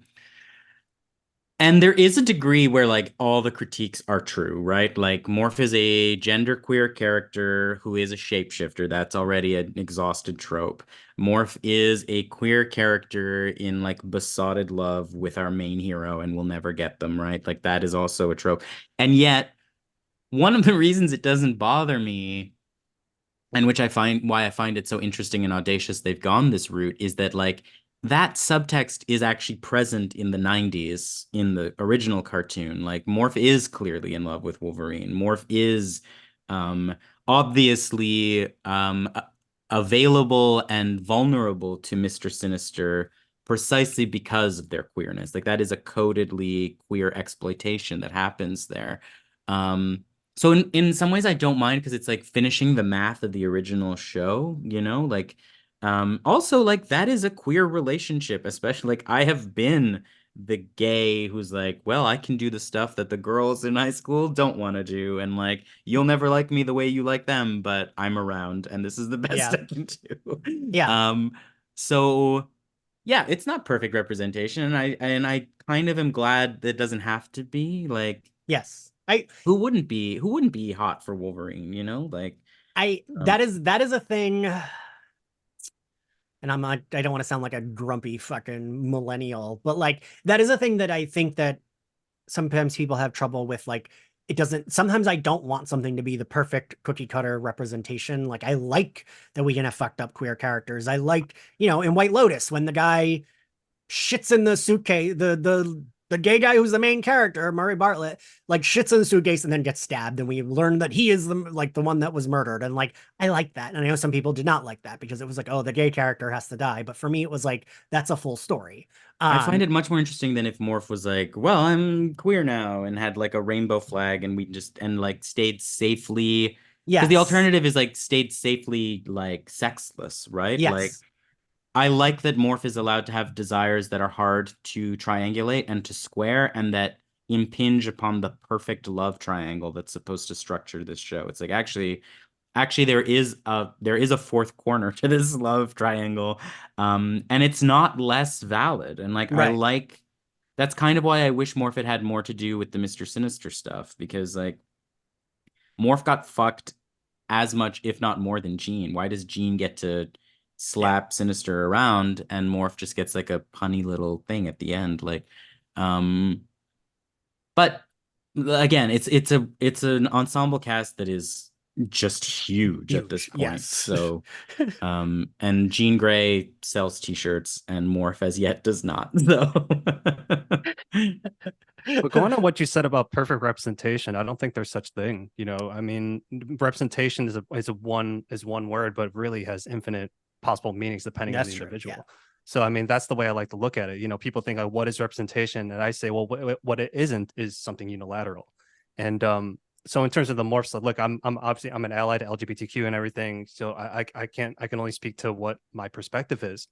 I was like this. I can understand why morphed into Jean Grey, because we all have walls, and maybe there's still a part of them that isn't ready to completely bring those walls down. Yeah. And that was still maybe a bit of a defense mechanism, just in case Wolverine wakes up and rejects them. You know what I mean? Like, that's the way I kind of look at it from an objective point of view. But I feel like in terms of representation, if that's Morph's qualities, then I feel like that was proper representation, because that's how Morph goes about their life.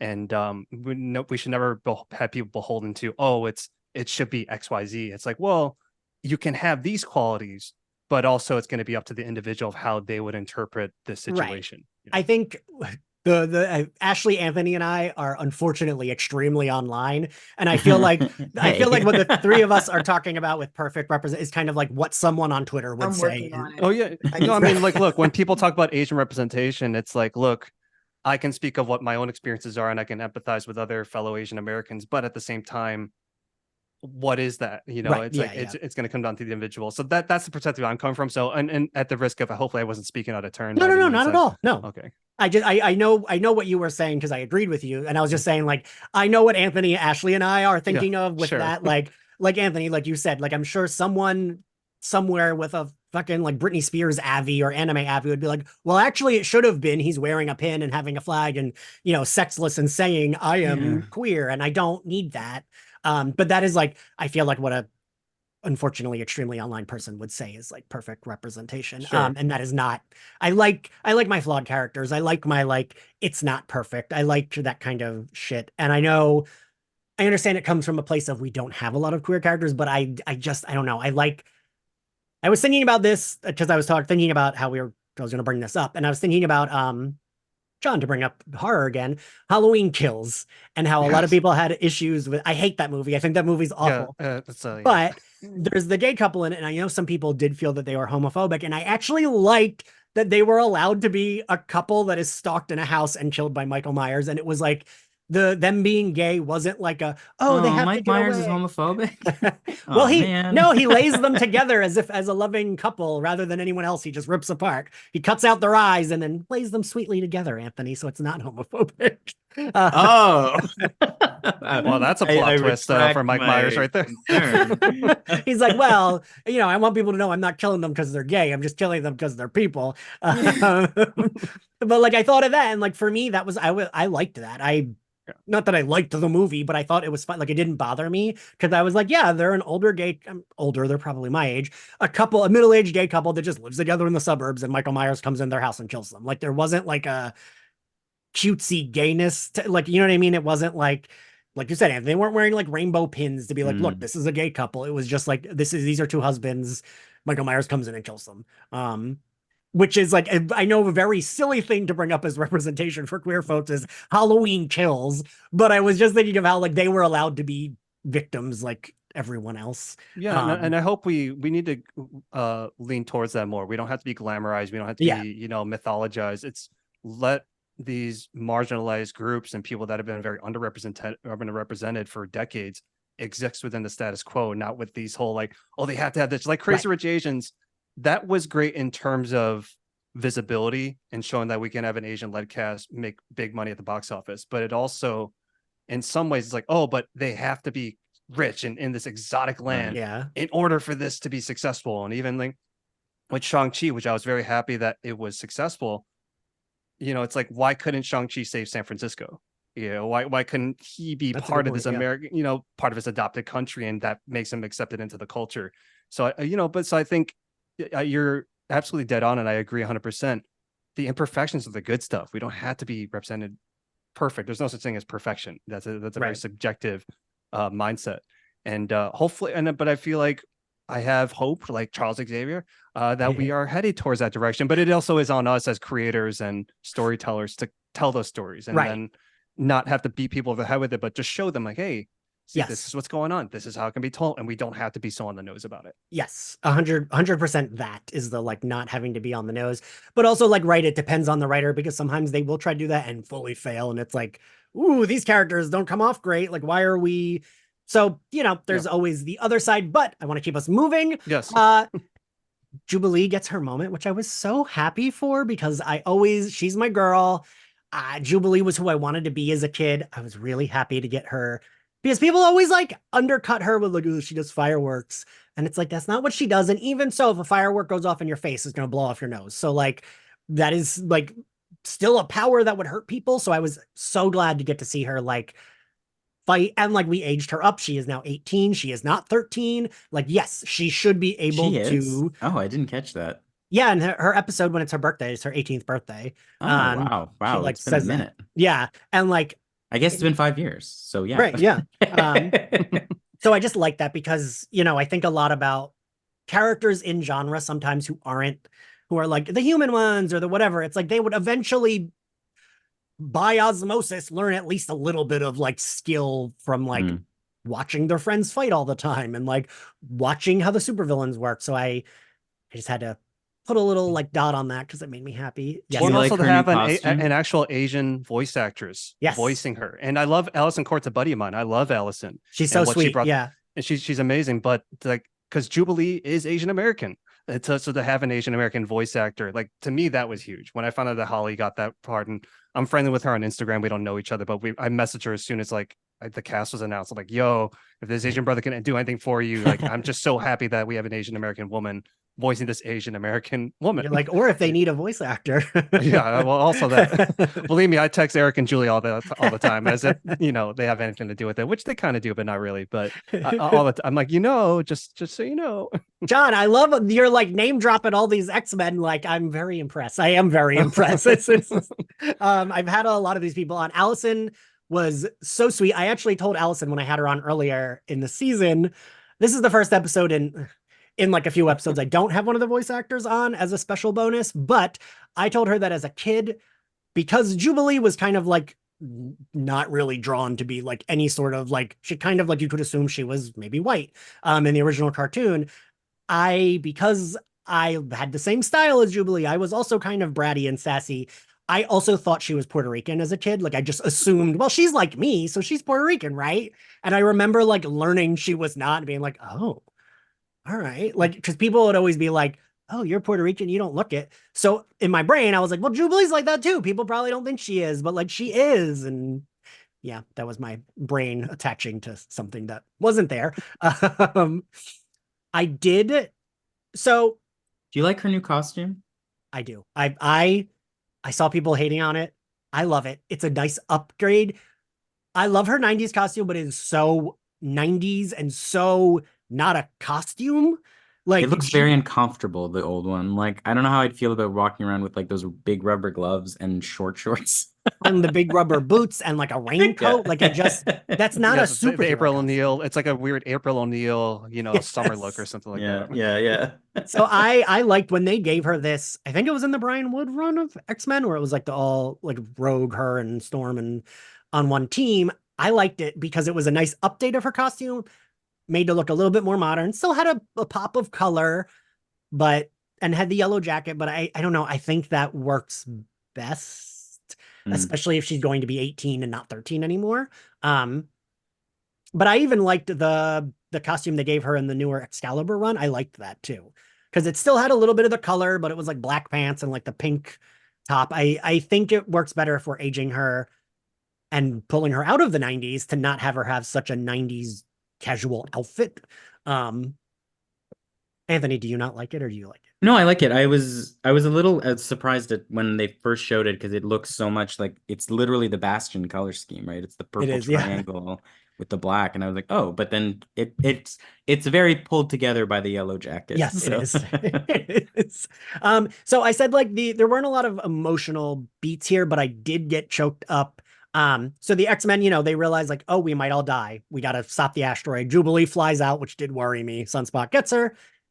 They have their goodbye scene with Cable. The psychic Zoom call. Yeah, I like that. I did like it. I was like, why are we doing this? Wait, are they all gonna die? And I really, because of how the season went, and because Jubilee and Roberto did get out, I was like, oh, are they gonna kill, like, these are the original X-Men in the cartoon? Like, are they gonna like kill them for now? So that way next season it's like a whole new team. Which kind of is what they did, just instead of killed them, they like time traveled them. And I really was like, oh my God, Scott, Jean, Storm, Beast, and they're all gonna die in that asteroid. And I liked the way they've written Cyclops in this. I liked seeing him talk to Cable. He is really hot. Yeah. And I liked seeing him and Cable get to have this like actual tender moment. Because Cable's very hard, right? Like he doesn't normally get those kind of, I don't know. What'd you all think of? John, what'd you think of that moment? I thought it was great. And, that the underlying thing is like a lot of daddy issues, or parental issues. Sebastian clearly has parental issues and Cable has daddy issues. I know a thing or two about that. I had a very tumultuous relationship with my father, right? May he rest in peace. And it's happy. I think we ended up squashing our differences, but I like the subtle Last Stand callback, because remember in the Last Stand where Scott's able to open his eyes and Jean makes it okay. So it's like, oh, okay, well, it's like you're redeeming Last Stand for us. These little moments with the flashback and this right here. This Last Stand revisionism, I will not stand for. I'm trying to get you clicks, like, cause that's what I'm doing. Someone's gonna clip that and be like, this guy. The YouTube headline, like Defense of X-Men Last Stand. Too woke. Make a nice big thumbnail. And I'm like, yeah, like I'm just like with my fist raised in the air like that. I thought it was great. Like I said, this whole like psychic network Zoom call that Jean Grey got to mention. It's like their last goodbyes, but also, hey, like Scott to admit, like, hey, like I know, like I fucked up. Yeah, and that's like basically my bad. And he's like owning his mistake, and that's really what Cable wanted. And I think Cable realizes that's what he wanted too. In that moment, it's like, yeah, I've had all these emotions where he didn't know where to really place them. And now having heard his father say that, he's like, oh, okay. Like, so I thought that was beautiful, that the fact that they could have that moment, but also Cable could let go of all this anger that's been pent up for all this time. Yeah. And I think you're right. Like, I don't think Cable knew that's what he needed until it was happening. Yeah. Ashley, what'd you think of that scene? I like that Jean Grey balances this act between this is my kid, but also it's not my kid, but also it's like, hey, Madeline's not here. I look exactly like Madeline and I still have her memory. So like, you're my kid. It's still, again, it's soap opera. Yeah, exactly. Like that, she doesn't lean into like this idea of not my, it's like kind of, he needs a mom and you have her face. Kind of she has your face, mom. but we get it. She's like the Hope Brady of X-Men, basically, Yeah, and so I do like that she didn't just have this, I'll use my powers to give you your moment. It was like, this is my family too. It didn't happen the way that I would have wanted it to, but you are my family. You wouldn't be here if it was not for me. So I do like that they had her be part of that moment beyond just her powers as well, because I think Cable needed that. Yeah. I liked that it was a full circle thing, because I remember I may have been on the show for that episode, matter of fact, when we kind of made fun of the fact that like Cyclops was like, I'm not gonna do like my father did and abandon my child. And then we have the scene where he quite literally abandons his child. And we also understand why Cable has that, he's not supposed to let his mom go, but why you can see he has a better connection to Madeline's, because we saw that scene when Madeline was letting him go, and she kind of, I'm not even sure if she may have intentionally done it, but she uses her powers to tell him like, you're gonna grow up without us, but I'm there. Always love you, and type of thing. And so I think somehow that may have been attached to her powers of, even though Cable's too young to understand, he clearly still remembers it a bit. And then we see that last moment that they get on Genosha, and so it's like you can understand why he is a mama's boy, basically, despite technically having just as much time with his mom as his dad. Why he he kept going back to that moment to find Madeline versus ever going to Cyclops like, hey, they're about to attack Genosha.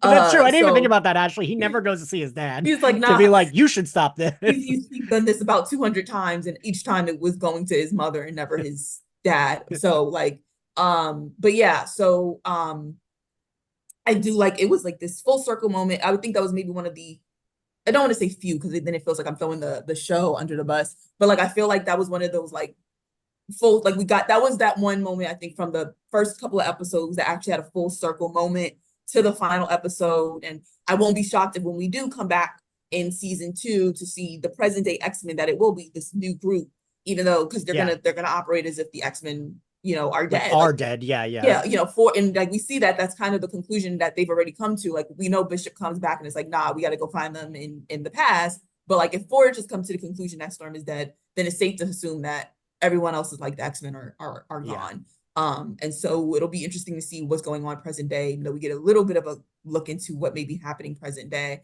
And then of course them being we got 2 separate teams in different times and stuff like that. So but I did love the full circle moment with Cable. I have to point this out because we're gonna wrap this up. But also, I mean, I know a lot of people online were saying this too, but when Nightcrawler was fighting Bastion, my anxiety was like through the roof. Yeah. Because I was Yeah. like, he's gonna teleport and he's gonna like get that arm through him, like Jesus Christ. And Nightcrawler, I think, has been the MVP of the last half of the season. Like he's been very good at being the heart, without overtaking the episodes. He does like show that he is the heart, which I really, really liked. And Adrian Huff, I hung out with him at a con. He's so nice. And he like speaks lovingly of Nightcrawler. He was so excited to come back and do Nightcrawler. I love Nightcrawler. I always feel like Nightcrawler and I have a special connection because when X2 came out, I worked at a movie theater and I was the manager who was in charge of promotions, and I was having us all dress up as X-Men and we're gonna go to the mall and hand out flyers, right? I wanted to be Wolverine because, of course, look at me. And then, no, there was a jacked employee who was this hot straight guy who my boss was like, no, he has to be Wolverine. He has muscles. So I had to be Nightcrawler and I had to walk around the mall in blue fucking face paint. And someone called the police on us to say someone had knives in their hands and were walking around dressed up in weird costumes. So I always like, that was just miserable having that blue makeup on all day. So I always feel like Nightcrawler and I have a bond. But yeah, so that like stressed me out. I kept waiting for that to happen. Do we know? I understand that like no one else knows, but was there an in-episode reason for why it disappeared? Like, was there like or was it just it disappeared? The like asteroid and all the asteroid. X-Men, like everything. No, because I was like, at first I was like, oh, is that it blowing up? Like it blew up so hard that it like just like went in on itself, but it wasn't. It like was okay. That I don't. And they talked about it. Like Forge mentions the asteroid disappeared. Like we aren't supposed to read it as an explosion. Right. The asteroid itself is missing. Yeah. I generally don't. I generally hate a cliffhanger. I will say that I didn't hate this. I just, because they mostly wrapped up the story they were telling. That's why I don't love a cliffhanger, because I hate when it's like, we're gonna leave that story hanging and then it's wrapped up in 5 minutes in the season premiere and then we move on. Yeah, and I hate that. No, I think same. I'm usually the same way, but it was very clear that they're telling us this is what season 2 is about to be. It's going to be about, and I was like, I can't be mad at that. Like I get it. Like yeah. So I was like, I cannot be mad at that at all. So it was like it is a cliffhanger, but it's like it's so very clearly like it's both a cliffhanger, but at the same time, it's also giving us answers as to this is what the next chapter is going to be. Yeah, it's like kind of showing us the new story. Yeah. Because I think that storyline could end up lasting for like at least half a season, if not the whole season of like. Yeah, I hope so. Be very disappointed if it, I think it should be the entire season. Like that's Apocalypse. Like that's I mean, if anything, you could spend the first half with these, they're in different places, and when they finally obviously are gonna I don't even know where to start, because it was so clear. Like I was like, I shouldn't have been so shocked considering like Gambit died in the first season, and I was like, all right, they're gonna find a way to bring his ass back. So that's why which they do hint at in that post-credit sequence. Exactly. I think I told this to Ian as well, because I was like, yeah, I think that's going to be the entire season. There's so much. It better be, I don't think that's going to be even a half season thing. I mean, before we even get to Apocalypse, as you know, he's more popularly known, that in itself can take half the season to explain us getting there. And then the Gambit storyline in itself, like considering, I think Rogue has had one of the best arcs this season. It's like to see what's going to happen to her psyche when she sees Gambit in that state. It's like, yeah, I think that's going to be the entire season. Also, it's such a roundabout thing. Like we started the show with everyone having a crush on Gambit and his crop top, and it's like, let's see if you guys have a crush on him now. One, my toxic ass probably still will. Oh, he's like, he looks like he's listening to My Chemical Romance and is like a bluish black color with white hair. Sure, yeah. Was that crop top like a nod to Channing Tatum supposed to be playing Magic Mike, supposed to be playing like Gambit or something like that? Like here's your Channing Tatum moment. Like I can see that. That's what you get. But I'm with you on that, Ashley. I hope that it is the whole season. Just like this isn't a non sequitur. Season 3 of The Flash on the CW. They let Flashpoint be one episode when it should have just been the whole season, or at least half of the season, and so, but I feel like they're doing everything pretty much like correct on this series. So I feel like I'm in it. I'm excited for the ride we're going to be on in season 2, and maybe we'll eventually get an explanation of why the asteroid imploded and disappear like the DeLorean in Back to the Future too. Yeah. Although there was a clear explanation in Back to the Future too, he got struck by lightning, so that's probably not the best example. So we then see Forge with a bulletin board, and I have the image pulled up. I wanted to like very name... procedural, like very procedural, like CBS procedural. He's got his whole bulletin board. It really it's like a casting session, like, oh well, who's in the mix? Who will you see next season? I was most surprised to see Kitty Pryde, not because I don't think they should bring her in, just because it almost feels too late, because like she is the young mutant and whatever, but like on that board, she's in her Shadowcat, like she's in her blue 90s Shadowcat costume. So I feel like we could, which is what I hope they do, is she is already established. I don't want her to be a kid and have everyone be so much older than her, because to me, her whole character is she grew up with the X-Men and she is now, like, Jubilee is supposed to be younger than her, like for me, it's like her character that I love is like, she's slightly younger than the like adults, but also older than the kids and has grown up with the X-Men. Like, that's why she's so good at fighting and whatever. So I kind of hope they introduce her as like an already established character since she's in her costume. I saw Ileana Rasputin is on that. Exodus, Emma Frost. Magic with a K. Yes. Dust, which was a welcome random addition to that board. I really like how it's like very much carefully picking and choosing who we are seeing. Because Bodemayo did hint at not yet for Emma to be leading a team. So I do feel like we could get Generation X next season, which I would fucking love, because I love Generation X. Anthony, I feel like I've been seeing your face. No, I love Generation X. I'm biting my tongue about something I'm doing right now. Oh, look at that. Oh, do you write for Marvel, Anthony? I didn't know. I love those kids. I liked Exodus. Exodus is my favorite there. I hope he's the one causing trouble on San Marco, leading that Magneto cult. That sounds like him. So, Well, yeah, you're so right. I didn't think about that, but you're right. That would have been me, though. I would have definitely been out there like, Magneto was right. He was right.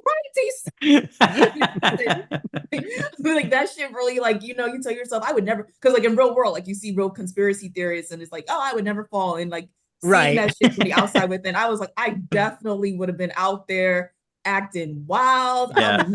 I'm still judging them, but like I get it a little bit better now. Thanks, media. You would have been the best meme ever, Ashley. Like, he was right. Yeah. I love Exodus, a sad Catholic obsessed with Magneto. I get it. And he loves the outfit too. He's also like a great, like, as much as I love Nightcrawler feels like he's done. Like he doesn't have an arc because he's sort of at peace with himself. And like having him bounce off Exodus seems like it would be a lot of fun. And I have to point out that for Scarlet Witch, it says off-world. Right. And Bodemayo also on Twitter said that was very on purpose. So I am curious. I mean, I'm not like, I feel like everyone loves Scarlet Witch, but she would make sense, right? Because she is a mutant. Let's keep her a mutant and keep her Magneto's child. I don't want any of the weirdness.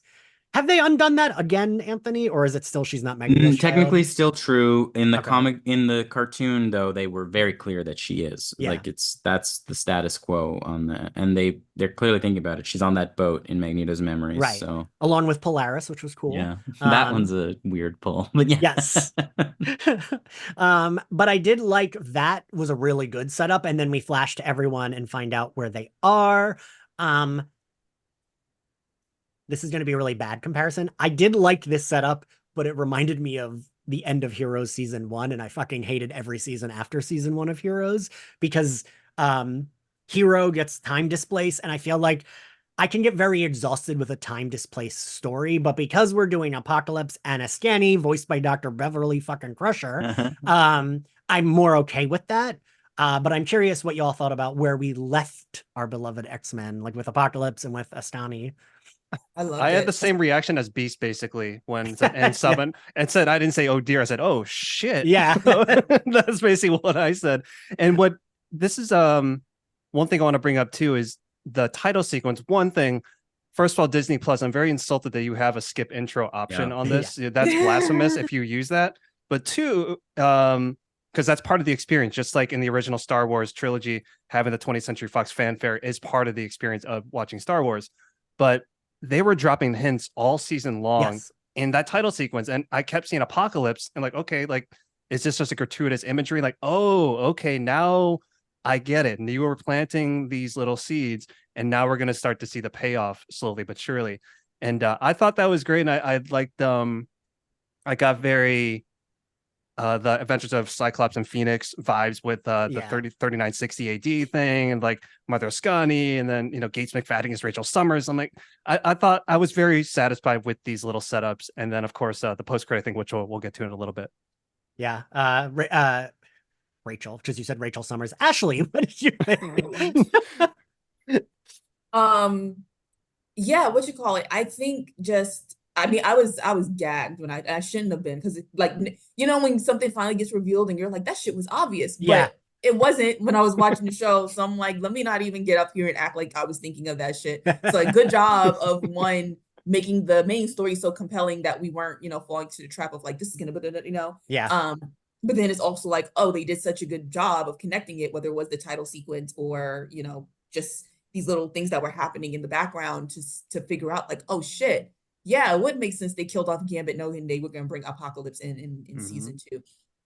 But then again, I was too busy crying to realize, like, yeah, same. Like, it was like a little emotional.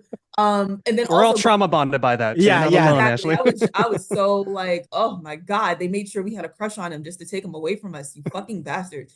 And even going back to even like the title sequence, as John was saying about like, it's been fun to, like, even that subtle difference between the first few episodes with Madeline, and so the title sequence with Madeline, we didn't know yet that she had that, that they had swapped places, and realizing, oh shit, her hair is out. And then when Jean Grey finally comes back, oh shit, it's in a ponytail. It's in that fucking ponytail that we fucking hate. No one even picked up on it. Oh my God.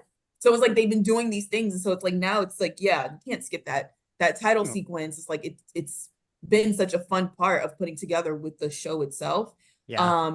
But I do commend them so much for what they've been doing with like this main storyline, and then making sure it's going to make sense into going into the next storyline. I think that's what I love the most. It's like, I still don't even know technically what season 2 is going to be about, but I know it's just been built enough where it's like, okay, this makes it makes so much sense. So yeah, I was they it's like, now I'm sitting here and I'm like, trying to pull my comic book expert shit out of my ass, but I'm like, no, they had me so gagged when Apocalypse said his name. I was like, fuck. I'm just like, they got me. They did a good job. Let me not sit here like I always knew. Like, no, you didn't, bitch. Just like, shut up. I was talking to someone who like really hated this finale, and they were like, well, they're just rehashing comic stuff. And I was like, but they're not. They're remixing it, which I like. They're not doing that. But also, respectfully, good if they were. Why did they say that like it was a bad thing? They're not. And it's like they're adapting it for the medium in which it has to be on, because no one will ever be able to just play the comics page by page the way that they are, because then everyone's gonna think comic book readers are weird, which we are. But still, yeah, good. I wager like that might be why this show is doing so well, is because they're actually following the fucking material that's been lasting for decades and things like that. Not saying that the other adaptations are bad, but they always end up falling into this trap of like, all right, what do we do next? Because we fucked up the storyline so much that we can't go with the original storyline. So what are we going to do to make it make sense? Like, Thanos is, I'm going to wipe away half the thing. No, you're in love with Lady Death. You're doing this because you're bored, and it's like, anyways, but yes, it's a fucking good thing that they are taking so much from the comics. Good. Yeah, stop following algorithms. The source material is right there. Yeah, there's nothing wrong with going to the source and then retrofitting it to what the story is you're going to be telling. I mean, I fully agree. Yeah. So I guess we get that end scene of Apocalypse. I couldn't remember if in universe in the cartoon, right? That's where I get a little confused when I'm like, I know in the comics they know this, but in the cartoon, do they all know when he says En Sabanur that is Apocalypse? Like, is that like canon that they would know that name? I don't think so. Yeah, because it seemed that way the way Beast reacted. I wasn't sure. How I interpreted. Yeah, I wasn't because positive. in the first, because when they're trying to find Apocalypse on the cartoon, they are obsessed, right? And he's like looking for all the clues to Ansabanor. Like that's what he's Oh, doing. okay. Yeah. That makes, I knew one of you would know. Yeah. Yeah. I liked it. I liked it as a little kicker for like what's to come, but not too much. Yeah, John, I mean, you said we'll talk about it later. So here you go. What do you think? What do you think of it? I think it was a great if you know sort Yeah. of thing, but it also didn't alienate people who probably can hypothesize what it's alluding to. Like Right. we know that it's like, oh, the horseman, apocalypse, all this stuff, resurrection, apocalypse. Like, oh my God, okay, this is Gambit's soap opera come back to life moment, and Apocalypse apparently is Stefano Di Mira on this scenario. Bringing You really like Days of Our Lives. I did, that was there was two things I watched when I was homesick from school: Price is Right and Days of Yeah. Our Lives. Those are my things, and I was named after Tony DiMera. That's Were my you really? yeah, yeah. That was also a great storyline, and people always forget. I was like, hey, I know you all love Dean Winchester, but he was Eric Brady first. He was shooting porn as Eric Brady. Yes, when he had that plot line that Eric Brady had a huge dick. And that was the whole Was story. that a plot line? Yes, it really was. The literal dial. I remember that episode. The guy, Me too. the casting director. Oh yeah, the casting director's like, make sure he measures up, and then he comes back like, well, you got the part. I'm like, oh, okay. I guess Eric Brady. This is the origin story of that HBO show Hung. But Good for him. Yeah. But Thomas Shane got the part instead, apparently. But it's fine. Younger than the Restless was my soap opera when I stayed home from school. But I like this whole animated series. It took us back to the 90s, but it also modernized it. But it also, like, one of the signatures of Marvel, as we know, is the post-credit sequence. So I do love that we got that, but it didn't feel out of pocket. It still felt like this was very much in line with the show. And it wasn't just, let's do a post-credit sequence because it's the MCU. That's what I really liked about it. But it left just enough mystery and for people like us to hypothesize, oh, it's this and this and this. But if someone doesn't know, they're like, oh, okay, well, what is this? And people who maybe aren't in the know, they're going to find out in season 2. I think they've done such a wonderful job balancing the two, making sure nobody feels left out. But the ones that know, it's just a sweet bonus for us to know those things. Yeah, I will say I did have one friend, which I was surprised, say, I watched the first 2 episodes and was so lost. I'd have no idea what's going on. And I was like, well, then you might not like it. I don't know. Like, I didn't know what to say because I was like, it's kind of like. And now you're not friends anymore. And you unfollow them on Instagram and everything. So we get it. Was it Jamie Girac? No, I'm kidding. No, it was not Jamie. No, and Jamie shout out to knows Jamie more because nerd Jamie's shit. the reason I'm here. So I love you, Jamie. Yeah, and Jamie knows more nerd shit than I do. So I guess we are at the end here. What was your favorite scene from this episode, Anthony? Oh, I didn't prepare for this. I like Nightcrawler working on his rosary. So cute. Ashley?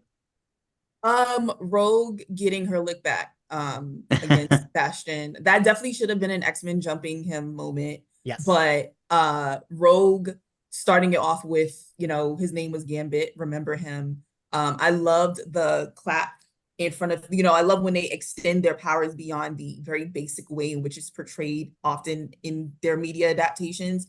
And so it's like, the clapping to his face and stuff like that. And like, we know eventually that the tables are going to turn back against her, but she got enough of her hits in there to just make it very clear, like, that Rogue is my man down. Okay. It took her a minute to get there, which falls into her characterization. She can't touch someone, but now he's not even here to think about, I wish I didn't have these powers so I could touch him. And it's rightfully driving her, insane. And so, I'm just very happy she got her lick back against him.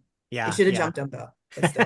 I was waiting for that to be that, like, once they got on the moon, I was like, oh, okay, this I is thought when they the was rest gonna let her them. get her like revenge in, seconds of hits in first, because like valid, and then I thought everybody was gonna come up from out the air and start just like you. That's what I thought.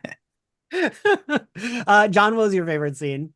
I'm going with the psychic Zoom call. I thought it was a very nice emotional beat to have this very strange relationship. Really, not everything solved, but it's like they got to this place. Yes, and I thought that was beautiful. And it's a quick scene, but it has so much impact because so much was simmering beneath the surface between these characters.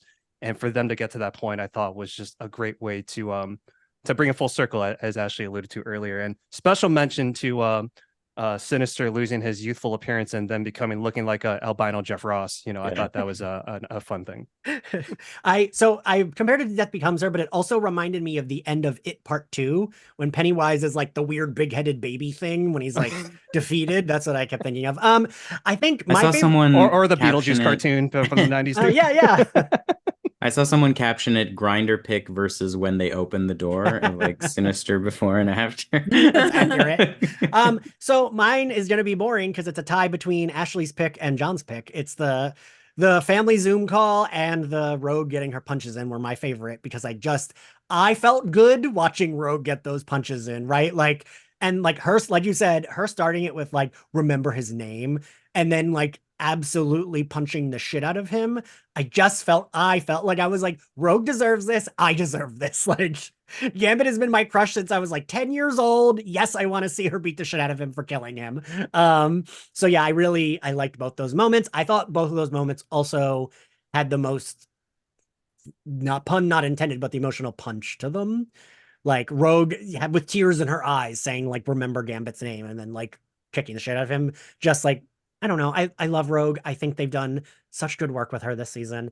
What grade do we give this episode? I'll go first. I think I give it, this is going to be the harshest I've graded. It's a B+, but that's still, just for everyone, that is still a very good grade.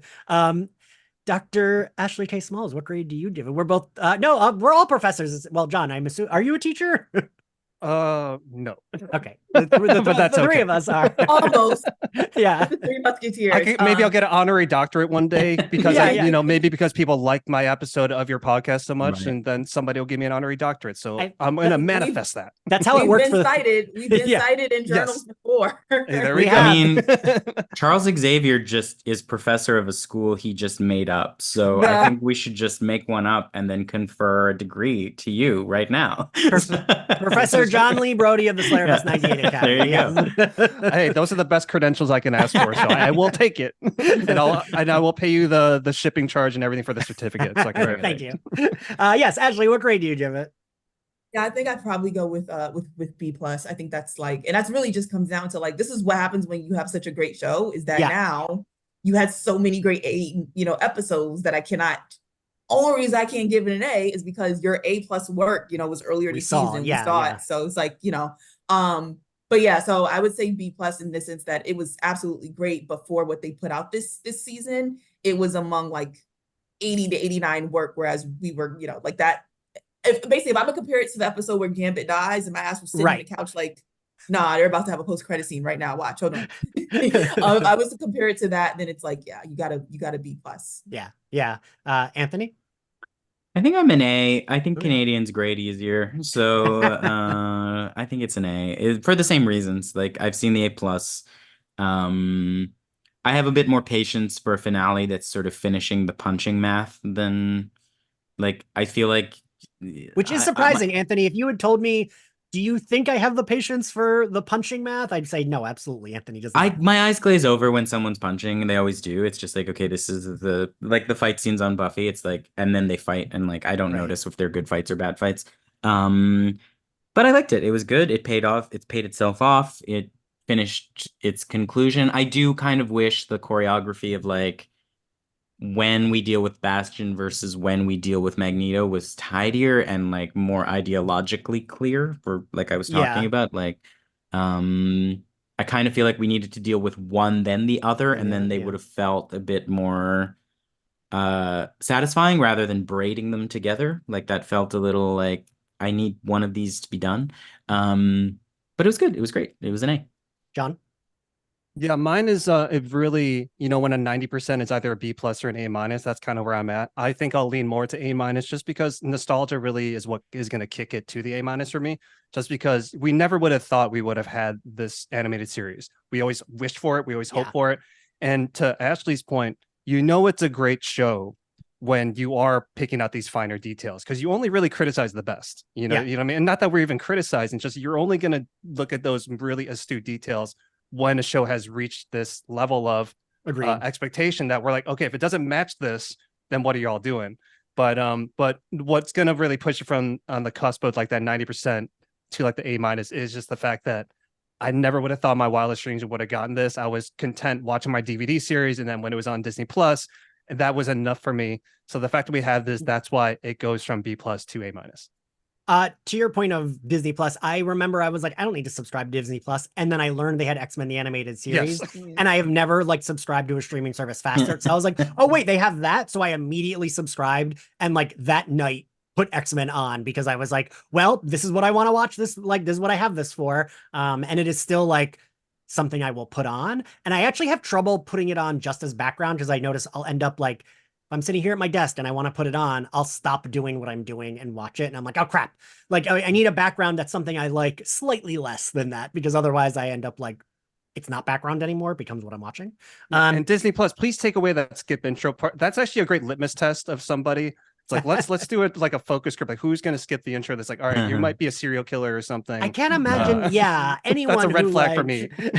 They also really need to change what time they're dropping these episodes. Like 3 a.m. is not Are you a time serious? to be And dropping this. then that allows the people who, no, look, respectfully, I say this with respect and love because I love the fandom. I can get up for work tomorrow. I can't stay up till 3 a.m. when I gotta be up at 8, 9 in the morning. And respectfully for the people who do I'm a 40-year-old man. I'm not staying up till 3 a.m., you guys. I don't want to wake up to everybody's tweets about a show I can't watch till tonight. And then that's what irks me because then they're tweeting immediately when the show goes on. I'm like, God damn, it's been out for 20 minutes. Boundaries, come on. You either have to drop it at 8 p.m. at night during the week, or we can be real and put it at like 11 a.m. on a Saturday morning, like it's supposed to be. But I'm kind of enjoying going to the drag club to watch it, so I kind of feel like let's do it in the evening. But well, I stayed up this for the finale till 3 to watch it, and I was so fucking exhausted.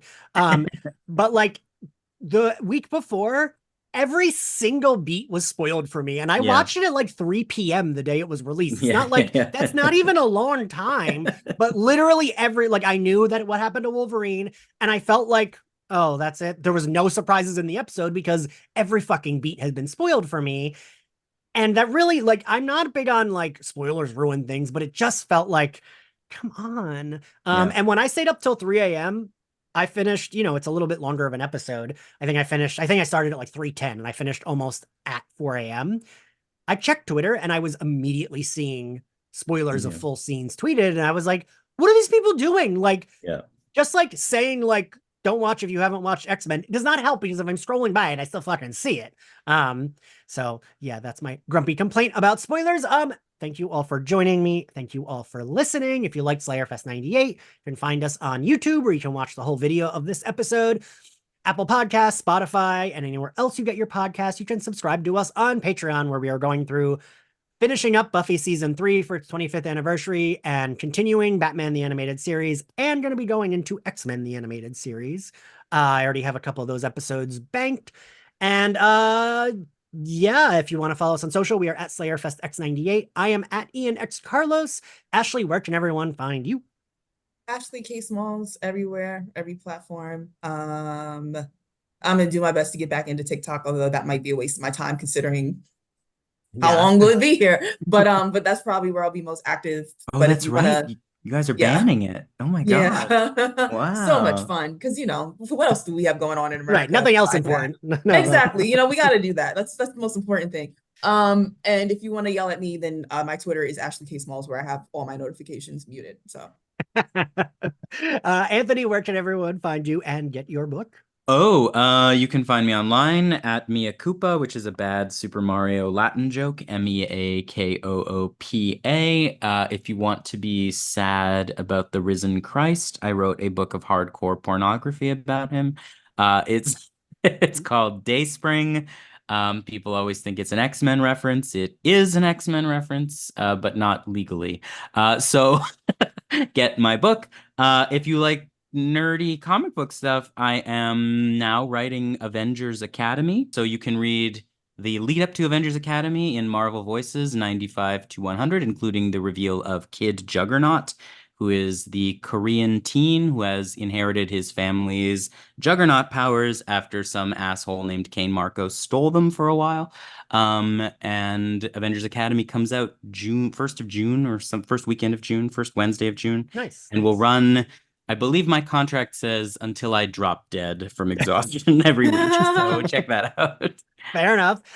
John, where can everyone find you and your podcast? Yeah, the ultimate in perpetuity right there, Anthony. So Yes. I guess congrats. I worked my Marvel contract language, which is terrifying, into a script where it's like in perpetuity through all the multiverse till forever or after. Dang. So you might have your IRL soap opera ending too. Yeah, You never know. Yeah, for sure. And they'll still have you. I'm just at Jon Lee Brody. John's without the H, all one word. I'm not on Twitter anymore. I'm only on Instagram, and well, I guess that's about it. I'm on Threads, which is like Twitter Lite, I guess what you can call it. And yeah, I have a horror podcast called That Was Pretty Scary. It's part of the Morbid Network, and people who have been following Slayerfest, you know that Ash and Elena were on this, and Ash and Elena, I have so much love for them. And yeah, so I'm gonna follow all you all too. I do follow you, Ian, but I don't follow Anthony and Ashley K. Small, Dr. Ashley K. Smalls yet, but I will. And hopefully I can come back when we all start diving into season 2 of X-Men 97, because I had a blast on this. So thank you so much for having me. Yeah, thanks a lot. I appreciate that. Yeah, this was really fun to cover. We may have a season 1 X-Men 97 season 1 recap in the works, maybe. So if that comes out, then listen to that. If not, that's okay. We're gonna still be covering The Magician season 1. We have a few episodes left, and then we'll be going back into Angel and covering Angel season 3. Covering a bazillion things at once is fun and overwhelming and stressful. So please listen. And we will see you next time. Bye. Bye.